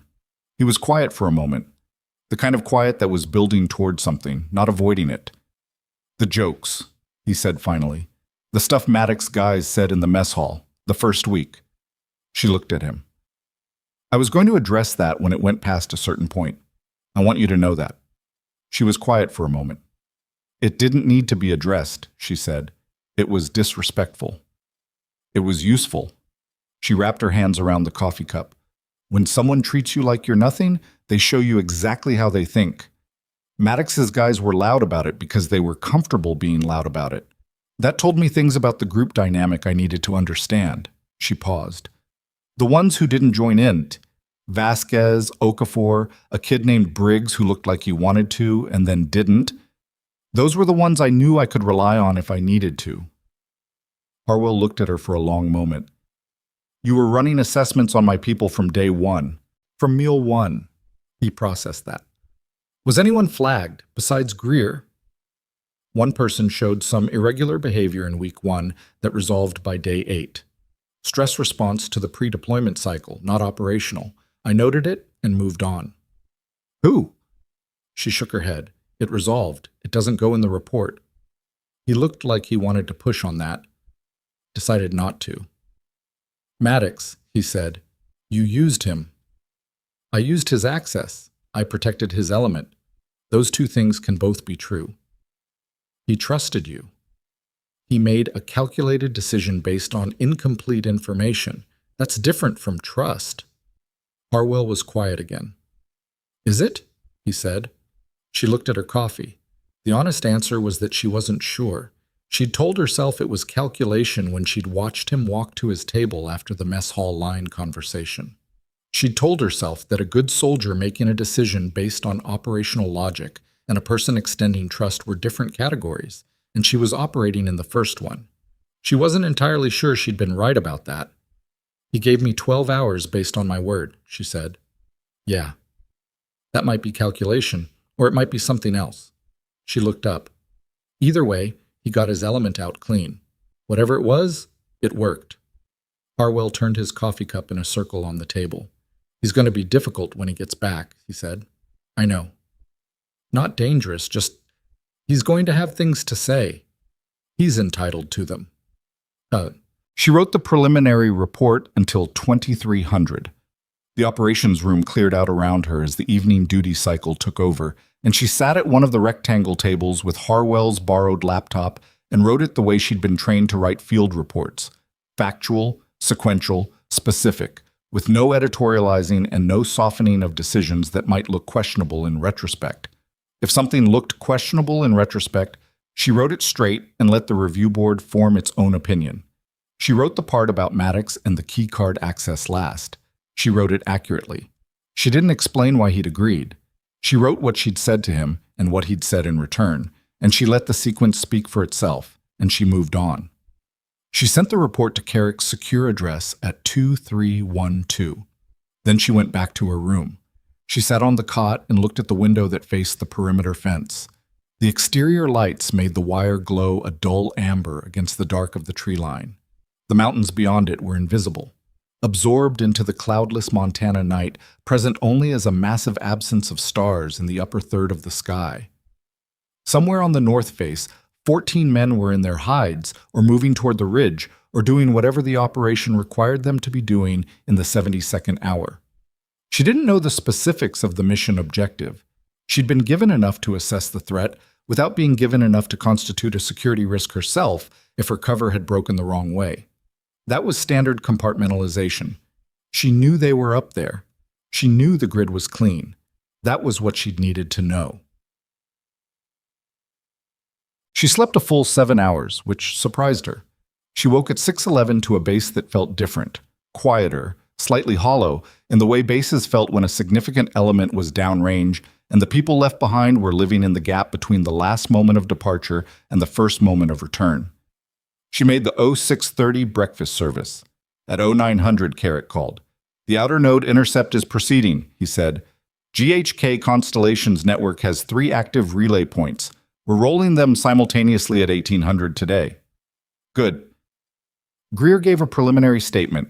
He said he'd been compromised at a conference in Calgary 18 months ago. Social engineering. Once they had him, they had him. She thought about Cho's voice in the operations room. "He covered for me twice. He brought coffee for the night cycle. He remembered everyone's birthdays. 18 months was a long time to be 2 people. He didn't sound like someone who'd been coerced," she said. "They never do," Carrick said. "After long enough, the compartmentalization becomes the personality." She was quiet. "Carter," his voice shifted slightly. "The review board is going to find the interdiction technically unauthorized. You know that." "Yes."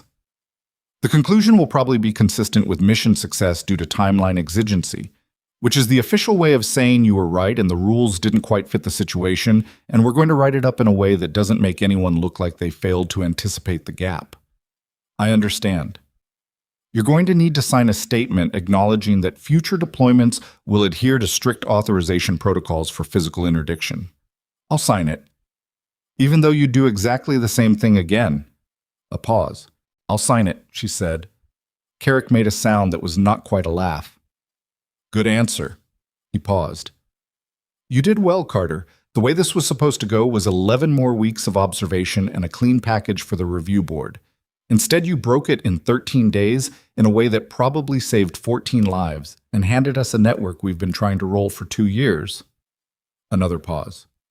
"So, good answer, and also, well done." "Thank you, sir." He hung up. She stood in the dry storage room for a moment with the phone in her hand. Well done. She'd been doing this long enough to know that well done and thank you were not the same sentence, and that both of them came from people who sent other people into situations that required well-done moments and then moved on to the next situation. She wasn't bitter about that. It was the structure of the work. She understood the structure. She just noticed it. Shechem. The element came back at 1947 on day 16. The vehicles came through the main gate in the low evening light, dusty and road-worn, and Emily was at the serving line setting up the return meal. Perillo had insisted on a full hot spread for an element coming off 3 days in the field, which was the correct call both operationally and humanly. When she heard the motor pool noise shift and knew they were back, she kept working. She heard them come into the mess hall at 2003. heard the specific collective exhalation of a group of people setting down weight.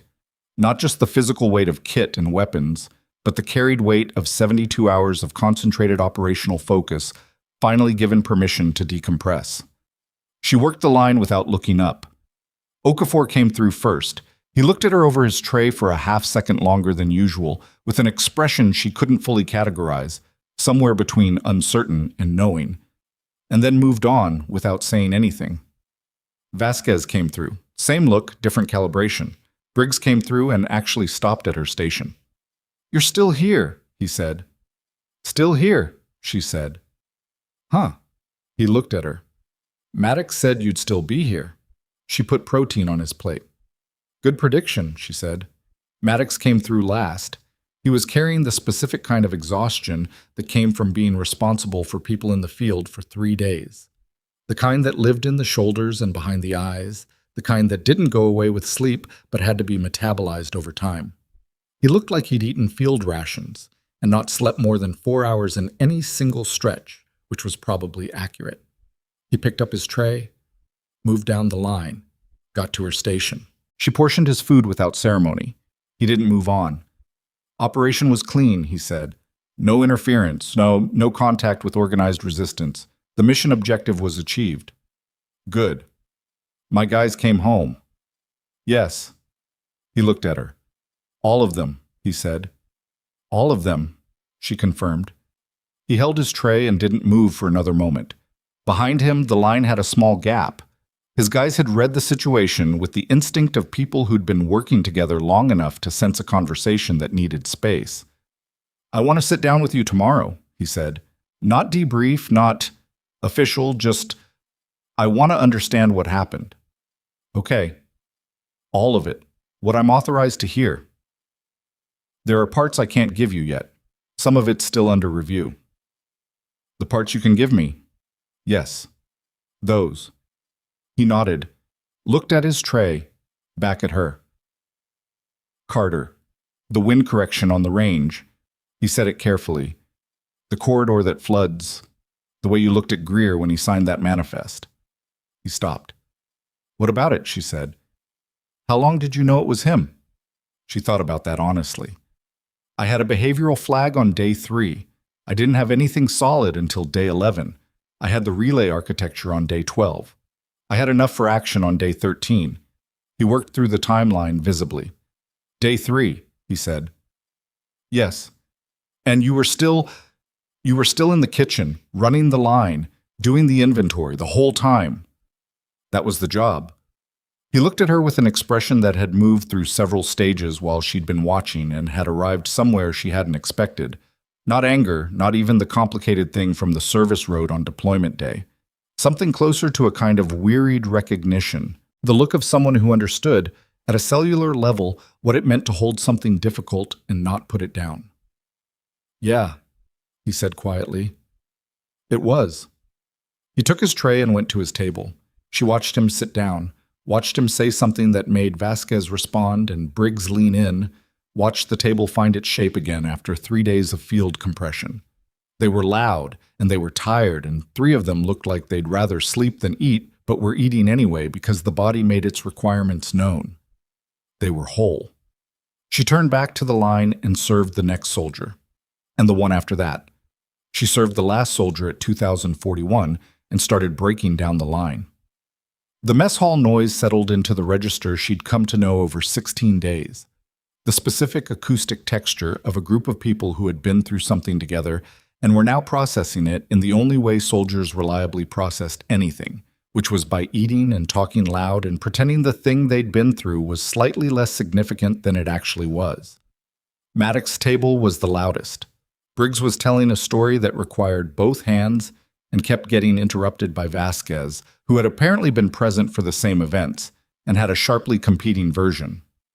Okafor was eating with the steady, deliberate pace she'd cataloged on day 2 and had come to understand as his version of contentment. Not silence as absence, but silence as a man who was exactly where he intended to be and had no need to announce it. She watched them from the kitchen pass through while she worked the grill surface.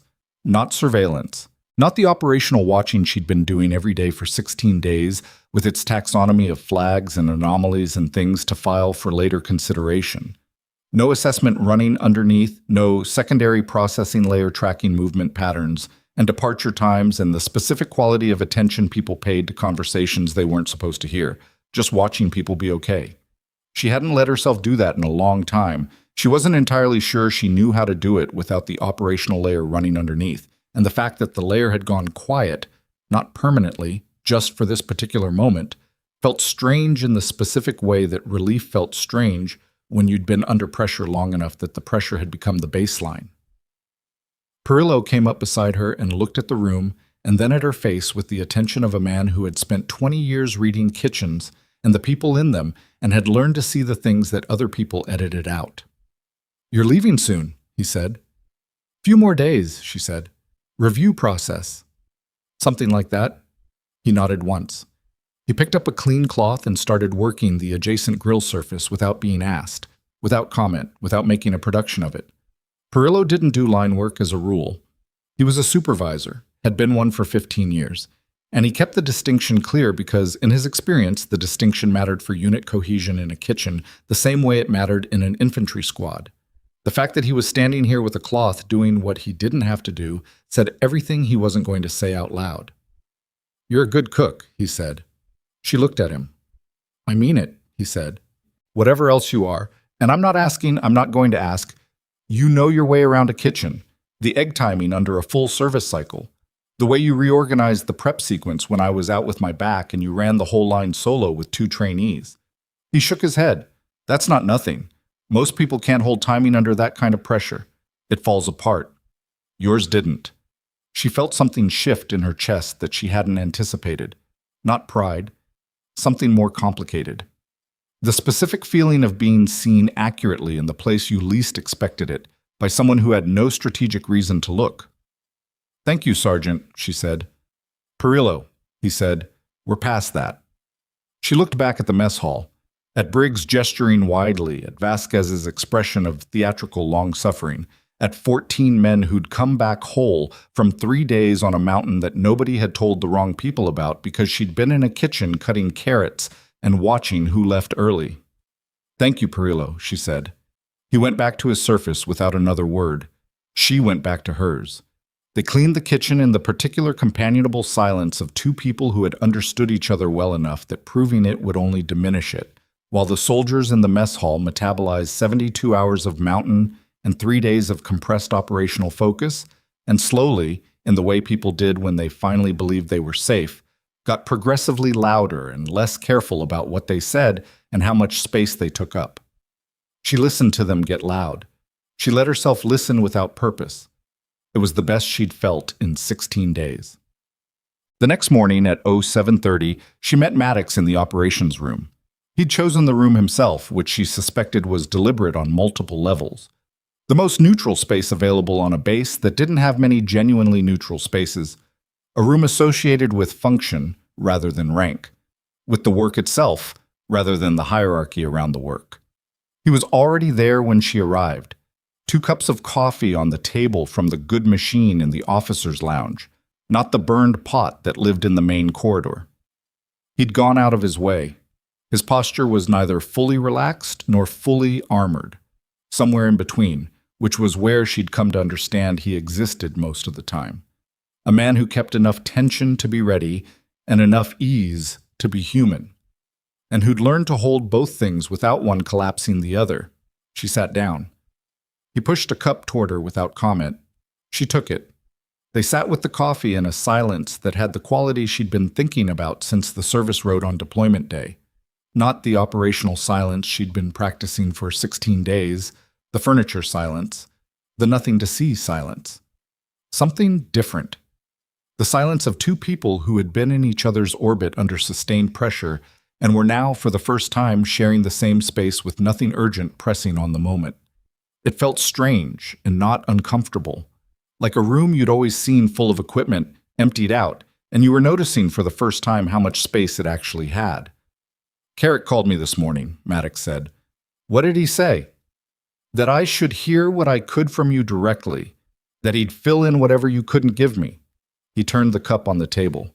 He also confirmed that what you did at the east perimeter fence was technically outside your authorization. It was. But that Greer was 4 minutes from clearing the fence when you moved. 3.5, but yes. He was quiet. Walk me through it, he said. From the beginning, not the official version. The version where you tell me what actually happened. She did. Not the report that was built for classification logs and review boards, accurate in its facts and stripped of the texture that made facts real. This was the version for a man who had given her 12 hours based on 4 sentences and a food line and taken his element into the mountains on a grid she'd kept clean at considerable personal cost. He was owed the real version. She started with the behavioral flag on day 3, not what Greer had done specifically, but the category of thing, the quality of wrong-shaped behavior that her eye had learned to catch after years of learning to watch. The routing log and the 0430 access and how she'd built the Okafor allergy flag into a 4-day mechanism for legitimate entry. The coffee delivery with Kowalski as unintentional cover and the 4 words she'd read off the terminal screen in the equipment room. Element departure.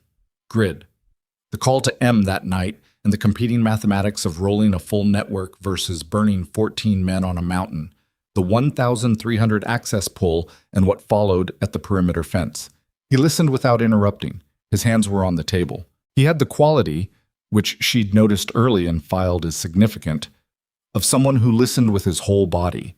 The kind of full attention listening that required genuine discipline because most people, even good ones, were partially composing their response while the other person was still talking.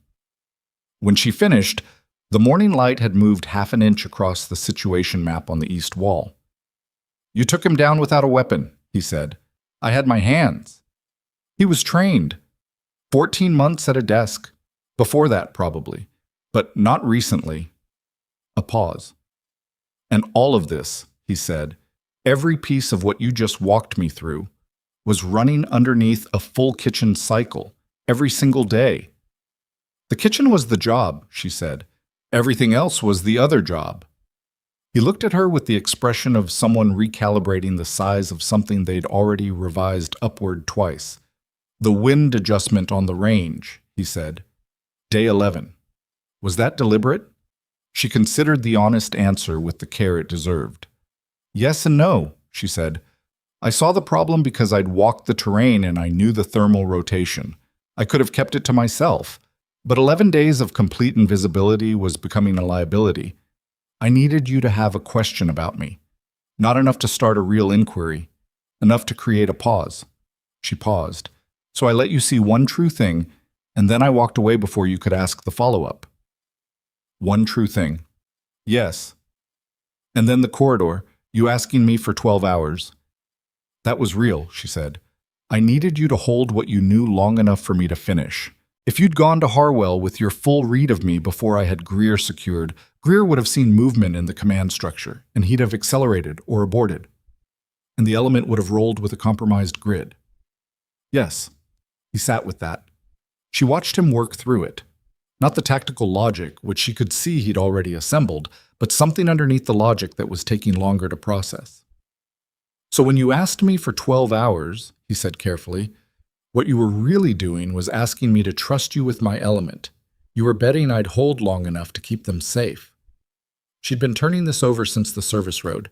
She still hadn't found a way to say it that was both precise and complete. I was betting that you were the kind of soldier I'd assessed you to be, she said.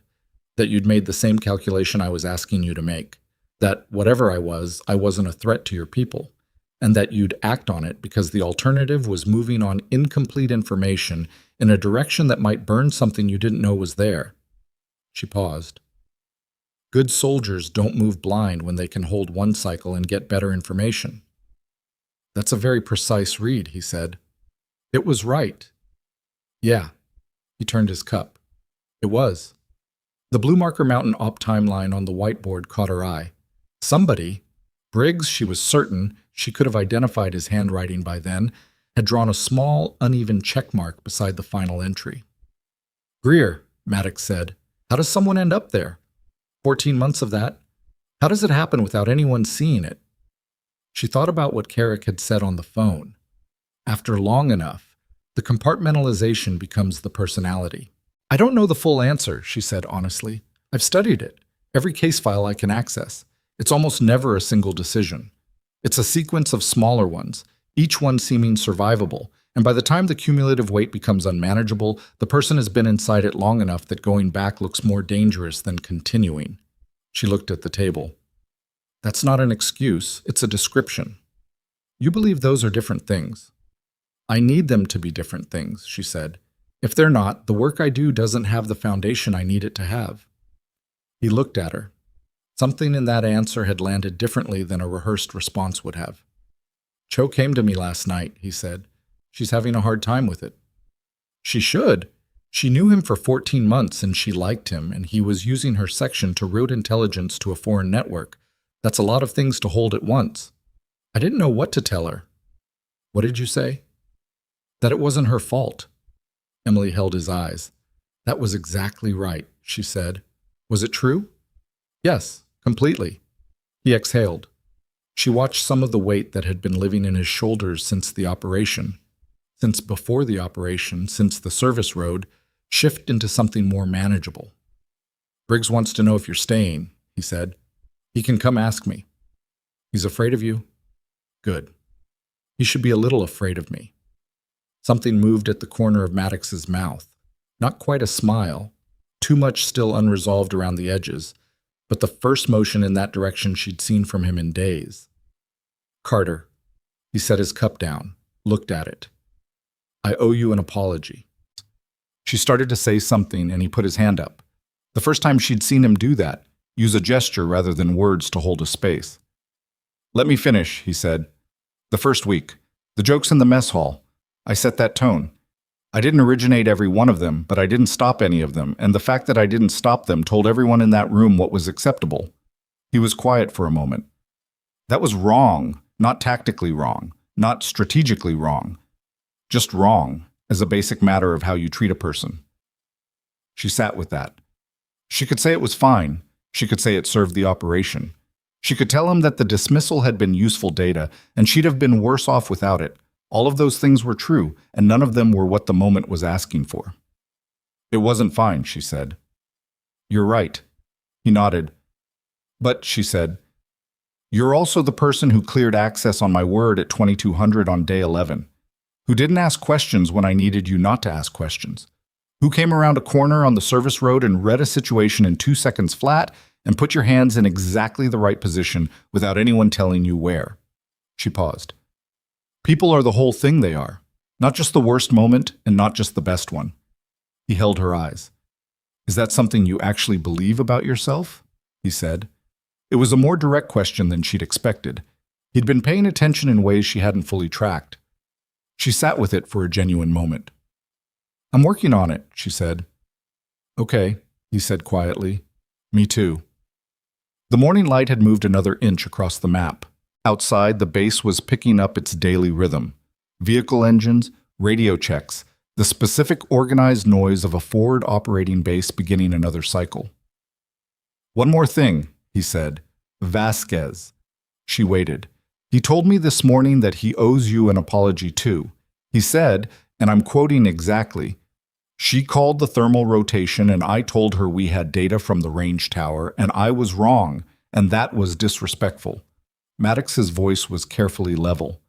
Vasquez has never in his career voluntarily admitted to being wrong. I want you to understand the significance of that. She looked at him. Tell him it's okay, she said. I'm not telling him for you. He's going to come find you himself. I'm just giving you advance warning so you don't neutralize him out of reflex. She felt the almost smile on her own face before she caught it. I'll be careful, she said. The review board session ran 2 hours and 11 minutes on day 18 via secure video from the Regional Counterintelligence Command. Carrick chaired it. 2 officers she didn't know personally, and Colonel Marie Austin, Special Operations Command, who had signed Emily's original deployment orders, and who had the specific quality of someone who had made every operational mistake exactly once and had arranged everything after that around ensuring she never made the same one twice. The finding was what Carrick had predicted: mission success. Timeline exigency. Technical procedural variance acknowledged and flagged for future protocol review. The language was careful and institutional, managing the gap between what authorization protocols required and what the timeline had allowed. She signed the acknowledgement form. Austin kept her after the others signed off. Carter. Colonel. Carrick's report describes your methodology in considerable detail, Austin said. The kitchen placement as full population access point, the behavioral flagging framework, the multi-day credential building for facility access. She looked at Emily steadily. It reads like a methodology that was developed and refined over multiple deployments. It was. It's going to be studied. The report is being flagged for distribution to 3 regional commands. Someone will replicate it at about 70%, Emily said. Austin raised an eyebrow. The other 30% isn't teachable through a report, Emily said. It's a specific relationship with being unseen, with occupying a space that other people have decided doesn't matter, and finding that acceptable, useful. Not as a performance, but as a genuine orientation. She paused. Most operators with a significant qualification record can't make that shift completely. The identity investment in being recognized as capable works against the methodology. You don't have that investment. Emily thought about how to answer that accurately. I have it, she said. I've just found something I value more. Austin looked at her for a long moment. Take a few days before the next assignment, she said. That's not optional. Yes, ma'am. Carter? Austin closed her notebook. Well done. The network roll-up is the most significant counterintelligence outcome this command has had in 2 years. 7 individuals across 4 countries. That's not nothing. She paused. You know the nature of this work means most of that never gets acknowledged in any form. I know. Does that bother you? Emily considered the honest answer. Less than it used to, she said. Austin held her eyes for one more moment. Then she nodded. The small, final nod of someone who has assessed a thing accurately and is satisfied with the assessment. The screen went dark. She packed on the morning of day 20. 7 minutes. The room returned to exactly the condition she'd found it. Metal cot made tight, wall locker empty and latched, single bulb on its pull string. The burner phone had been collected by Carrick's team 2 days earlier, the voice recorder from the blanket hem, the field notebook, which she would transfer to secure storage at the regional command, the paperback she'd never read, which she left on the cot because it belonged to the base in the same way the kitchen whites did, which was to say it didn't quite belong to anyone, and someone else might actually read it. She stood at the window, the perimeter fence, the tree line, the mountains visible this morning in exceptional clarity. Cold overnight had sharpened the air, and the upper ridge lines were detailed against a sky the specific pale blue of high altitude in late season, the first significant snow of the year on the highest faces, catching the early light in a way that was neither beautiful nor not beautiful, just accurate. Just what the mountains were doing on this particular morning, regardless of who was watching. She'd been watching them for 20 days. She couldn't say exactly how they looked different than they had on the morning she arrived. They looked different. Either they had changed in ways too slow and large for the eye to track in 20 days, or she was different, and the mountains were absorbing the distinction with the patience of things that have no investment in the outcome of human calculations. She picked up her bag. She said goodbye to Perillo first because Perillo deserved first.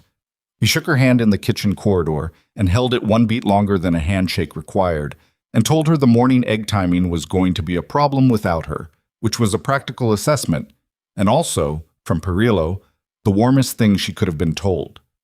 Vasquez found her near the supply block. He looked like a man who had rehearsed something and was now standing at the moment of delivery finding it harder than the rehearsal. Carter, he said. Vasquez. He was quiet for a moment. The range, he said. Day 11. You called the thermal rotation and I told you we had data from the tower. He looked at a point slightly left of her face, which she recognized as the look of someone maintaining eye contact by commitment rather than comfort. That was wrong. The shot proved it was wrong. I should have listened instead of... I should have listened. She looked at him. You were protecting your tradecraft, she said. That's the right instinct. You didn't know who I was. Doesn't matter who you were. The correction was right, and I dismissed it because of where it came from. He finally met her eyes directly. That was wrong. I wanted you to know that. She nodded. Appreciated, she said. You're a good spotter, Vasquez. Don't let one bad wind call convince you otherwise. He blinked. Clearly had not expected to leave this conversation having been complimented. Okay, he said. Yeah. Thank you. He walked away with the specific gait of a man who had done something difficult and was relieved it was over. Cho found her in the corridor near the main gate. She looked like she'd slept marginally better than the day before, which was progress. I keep coming back to the same thing, Cho said.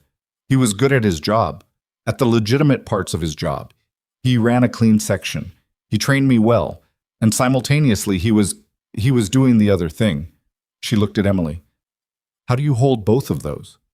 You don't have to resolve them into one thing, Emily said. They're both true. That's uncomfortable, and it's also just accurate. Does it get less uncomfortable? Somewhat. With time. Emily paused. What gets easier is learning to look for it, the gap between what someone presents and what they're doing. Greer was good at closing that gap. Most people aren't as good. Most of the time the gap is visible if you know to look. Is that what you do? Look for the gap? It's part of what I do. Cho was quiet. I want to be better at it, she said. At seeing things. Then practice, Emily said. Walk the base at different hours, sit in different places in the mess hall, watch who changes their pattern and who doesn't, and ask yourself why. She paused. You already have good instincts. You just haven't been told they're worth developing. Cho looked at her with an expression that was partly surprise and partly something settling into place. Thank you, she said, for all of it, for what you did. Do good work, Emily said. That's the best thank you. She put her hand briefly on Cho's shoulder and walked toward the motor pool. Maddox was at the vehicle bay. She told herself she wasn't going to stop. The Jeep was leaving in 9 minutes, and she had the bag and the work was done. And there was a version of this where she walked through the gate cleanly and the base became a fact rather than a place, and she moved forward into the interval the way she always moved forward. She stopped. He saw her and came over without hurrying. He was in his working uniform, no kit, just the everyday version of himself that she'd seen most mornings at the serving line. He looked like he'd slept. Not enough, but some. Leaving, he said. Leaving. He looked at her bag, back at her face. He seemed to be deciding something. Briggs put a note card on the serving line counter this morning, he said. Before breakfast. It says, "Are you a spy?" with a question mark, and a drawing of what he probably thinks is a knife. She felt something move through her chest. That's not far off, she said. He also wrote that the eggs were the best he's had since he enlisted. Maddox's voice was carefully even. He wanted to make sure you knew. He didn't sign it because he thought you'd know anyway. I would have known. Yeah. He looked at the mountains. He's been telling that wind call story to everyone who'll listen. The range, day 11. In his version, you were 30 meters away and you called it in a single sentence and walked away, and Sergeant Vasquez didn't say a word for like 45 seconds. That's roughly accurate. He has you holding a clipboard like it's a prop. It was a prop. Maddox looked at her. Something was working in his expression that she didn't have a clean category for. It had been doing that since the service road, since before that, and she'd stopped trying to file it and had started just letting it be what it was. I've been trying to figure out how to categorize you, he said. Since the range, probably. I keep running it. He paused. I think you're someone who decided a long time ago that being seen was less important than being effective. And I think that decision cost you things. Not things you didn't know about, but things you decided were worth the cost. He stopped. And I think you make that decision every time it comes up, every deployment. You choose the work over the recognition. And I think there are days when that's fine and days when it isn't. And I think you've learned to get through both kinds of days because the work itself is what makes it worth it. She stood with that for a moment. The morning wind came off the mountains and moved through the motor pool, and she felt it against her face and didn't look away from him. You're a good read, she said.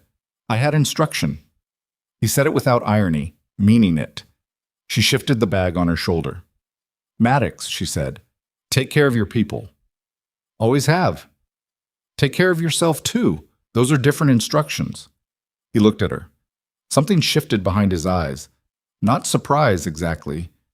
Recognition. The look of someone hearing a thing they'd needed to hear and hadn't known it until the moment it arrived. Yeah, he said quietly. I know. I'm working on it. She started toward the gate. Carter, she stopped. The terrain, he said, walking it at different hours. I've been doing it. He paused. The North Ridge line looks completely different at 500 than it does at 1400. The shadow patterns, the light. You'd think it was a different mountain. She was quiet for a moment. That's the point, she said. Things reveal themselves differently depending on when you look and where you're standing. Most people pick one time and one position and call it the full picture. And then they miss things. Yes. A pause. I'm not going to miss things, he said. Not a promise. Just a statement of intent, grounded and serious. She believed him. I know, she said. She walked through the gate. She didn't look back. Not because there was nothing worth looking at, because she'd learned the way you learn things that cost you something to learn, that the looking back was where the cost accumulated. The work was forward. The next thing was forward. The interval between this and the next thing was forward, even when it was hard to walk through. She walked forward. The Jeep to Billings took 3 hours on roads that had thawed and refrozen overnight into something uneven and demanding, with a driver named Specialist Ortega who asked one question in the first 10 minutes. You good back there? And receiving a yes spent the remaining 2 hours and 50 minutes in the companionable silence of someone who understood that not every passenger needed conversation. She would have tipped him if there were a mechanism for it. The mountains moved past the window in their slow, enormous way. She watched them the entire time. She watched the way the light changed on them as the Jeep moved south and west, and the angle shifted, the way the shadows on the lower slopes changed character every 30 minutes in a cycle that was always occurring and went largely unobserved because most people looked once and filed the result. She watched until the valley closed around the road and the tree line thickened and the mountains disappeared. A message from M arrived 40 minutes outside Billings when the signal found the Jeep. GHK Constellation Network rolled in full on day 17, 1800 hours. 7 individuals across 4 countries. All nodes simultaneous. Full assessment ongoing. Her methodology report flagged for distribution to 3 regional counterintelligence commands. Carrick had added a single line in his own message sent separately. You broke it in 13 days. The prior team had 11 weeks. I'm not going to say that out loud to anyone who'd ask the wrong questions, but I wanted you to know that I know it. She read both messages twice, put the phone in her jacket pocket, watched the highway. Detempt. She found a diner 2 blocks from the Billings Transit Center and took a stool at the counter and ordered eggs and coffee, and the eggs were mediocre in the specific way of diner eggs that had been on a too hot surface for slightly too long, and the coffee was considerably better than the eggs. And the stool was the kind of uncomfortable that became familiar quickly, and the counter had the particular stickiness of a surface that had been wiped down 1,000 times with a cloth that could never quite be called fully clean. She ate there anyway, and was glad for it. She thought about Perillo's hand holding hers 1 beat too long. She thought about Vasquez looking slightly left of her face while he said what he'd come to say. She thought about Cho's voice working through the complexity of a man who was 2 things simultaneously and what you were supposed to do with that information. She thought about Briggs's note card with the drawing of a knife and the fact that he'd been certain she'd know who sent it, which was true. She would have known in under a second. And the fact that he'd been certain of it meant he'd understood something about how she paid attention, which meant he'd been paying attention to her in return. She hadn't expected that. She thought about Maddox at the motor pool in the morning light, saying, I think you make that decision every time with the voice of someone who'd taken it seriously enough to trace the shape of it. Not accusation, not admiration. Something more complicated than either. The acknowledgement of a person who recognized what a recurring choice of that magnitude required and wasn't sure whether to call it strength or loneliness. It was both. She'd known that for a long time. The peace she'd made with the both of it was real, mostly. It held better on some days than others. The day after an operation closed was reliably one of the harder ones because the operation was what gave the cost its meaning, and when it ended, the meaning needed time to find its next form. She was in that interval now. She knew from experience that it closed. The next assignment came, and with it the particular clarity of work that mattered, and the interval resolved. She'd been through it enough times to trust the resolution, even when she couldn't see it from inside the interval. She drank the good coffee and left the rest of the mediocre eggs and paid and walked back to the transit center in the early afternoon cold. And from the right angle on the sidewalk, the mountains north of the city were visible again.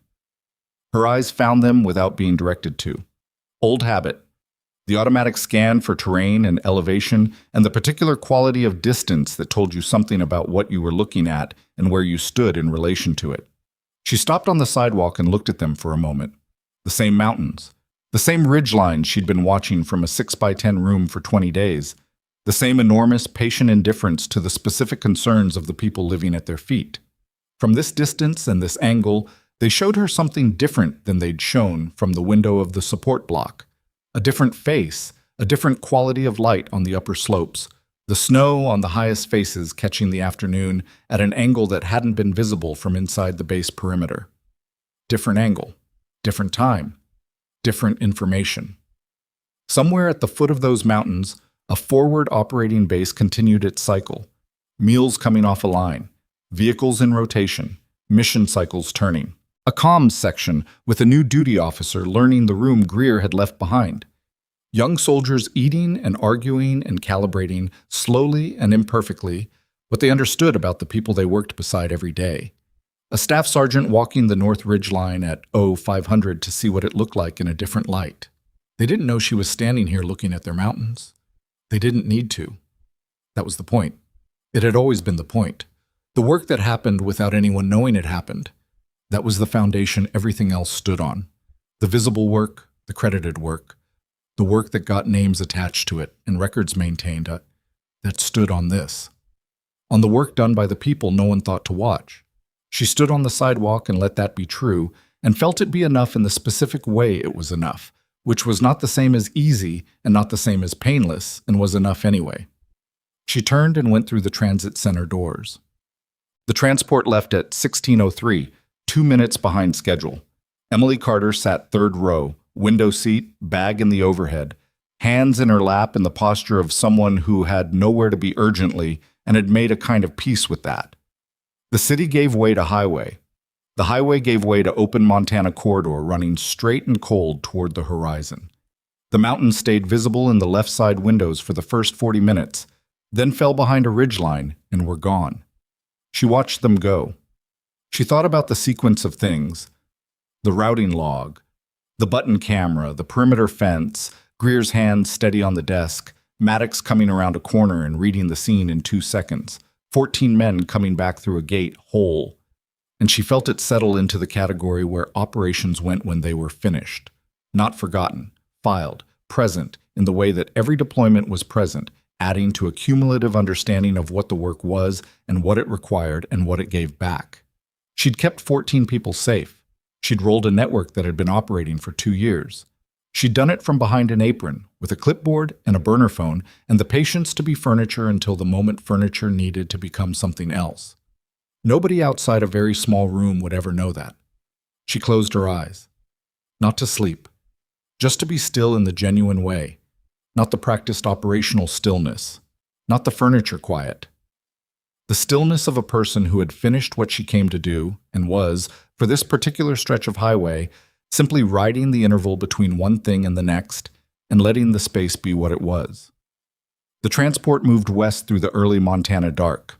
Captain Emily Carter, sniper, soldier, the woman with the apron and the eyes that cataloged everything and the hands that knew exactly what to do when stillness was no longer the right tool, let the distance accumulate behind her, and let the interval do what intervals did, and did not rush toward the shape of the next thing.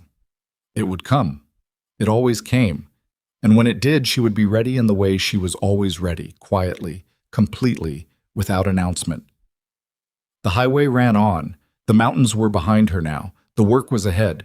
The most dangerous person in the room is rarely the loudest one. They're the one you decided didn't matter. The one you looked past while you were busy being certain about what you already knew. The quiet ones. The overlooked ones. The ones who ask for nothing and receive less. Sometimes they are the only reason the room still exists. Before you judge what someone is worth based on where they're standing, consider what they might be carrying that you were never meant to see. Skill doesn't announce itself. Strength doesn't always look like strength. And the person standing quietly beside you, the one you haven't bothered to look at twice, may be the reason you make it home. Never underestimate the person the world has already decided to overlook. They've been watching. They've been learning.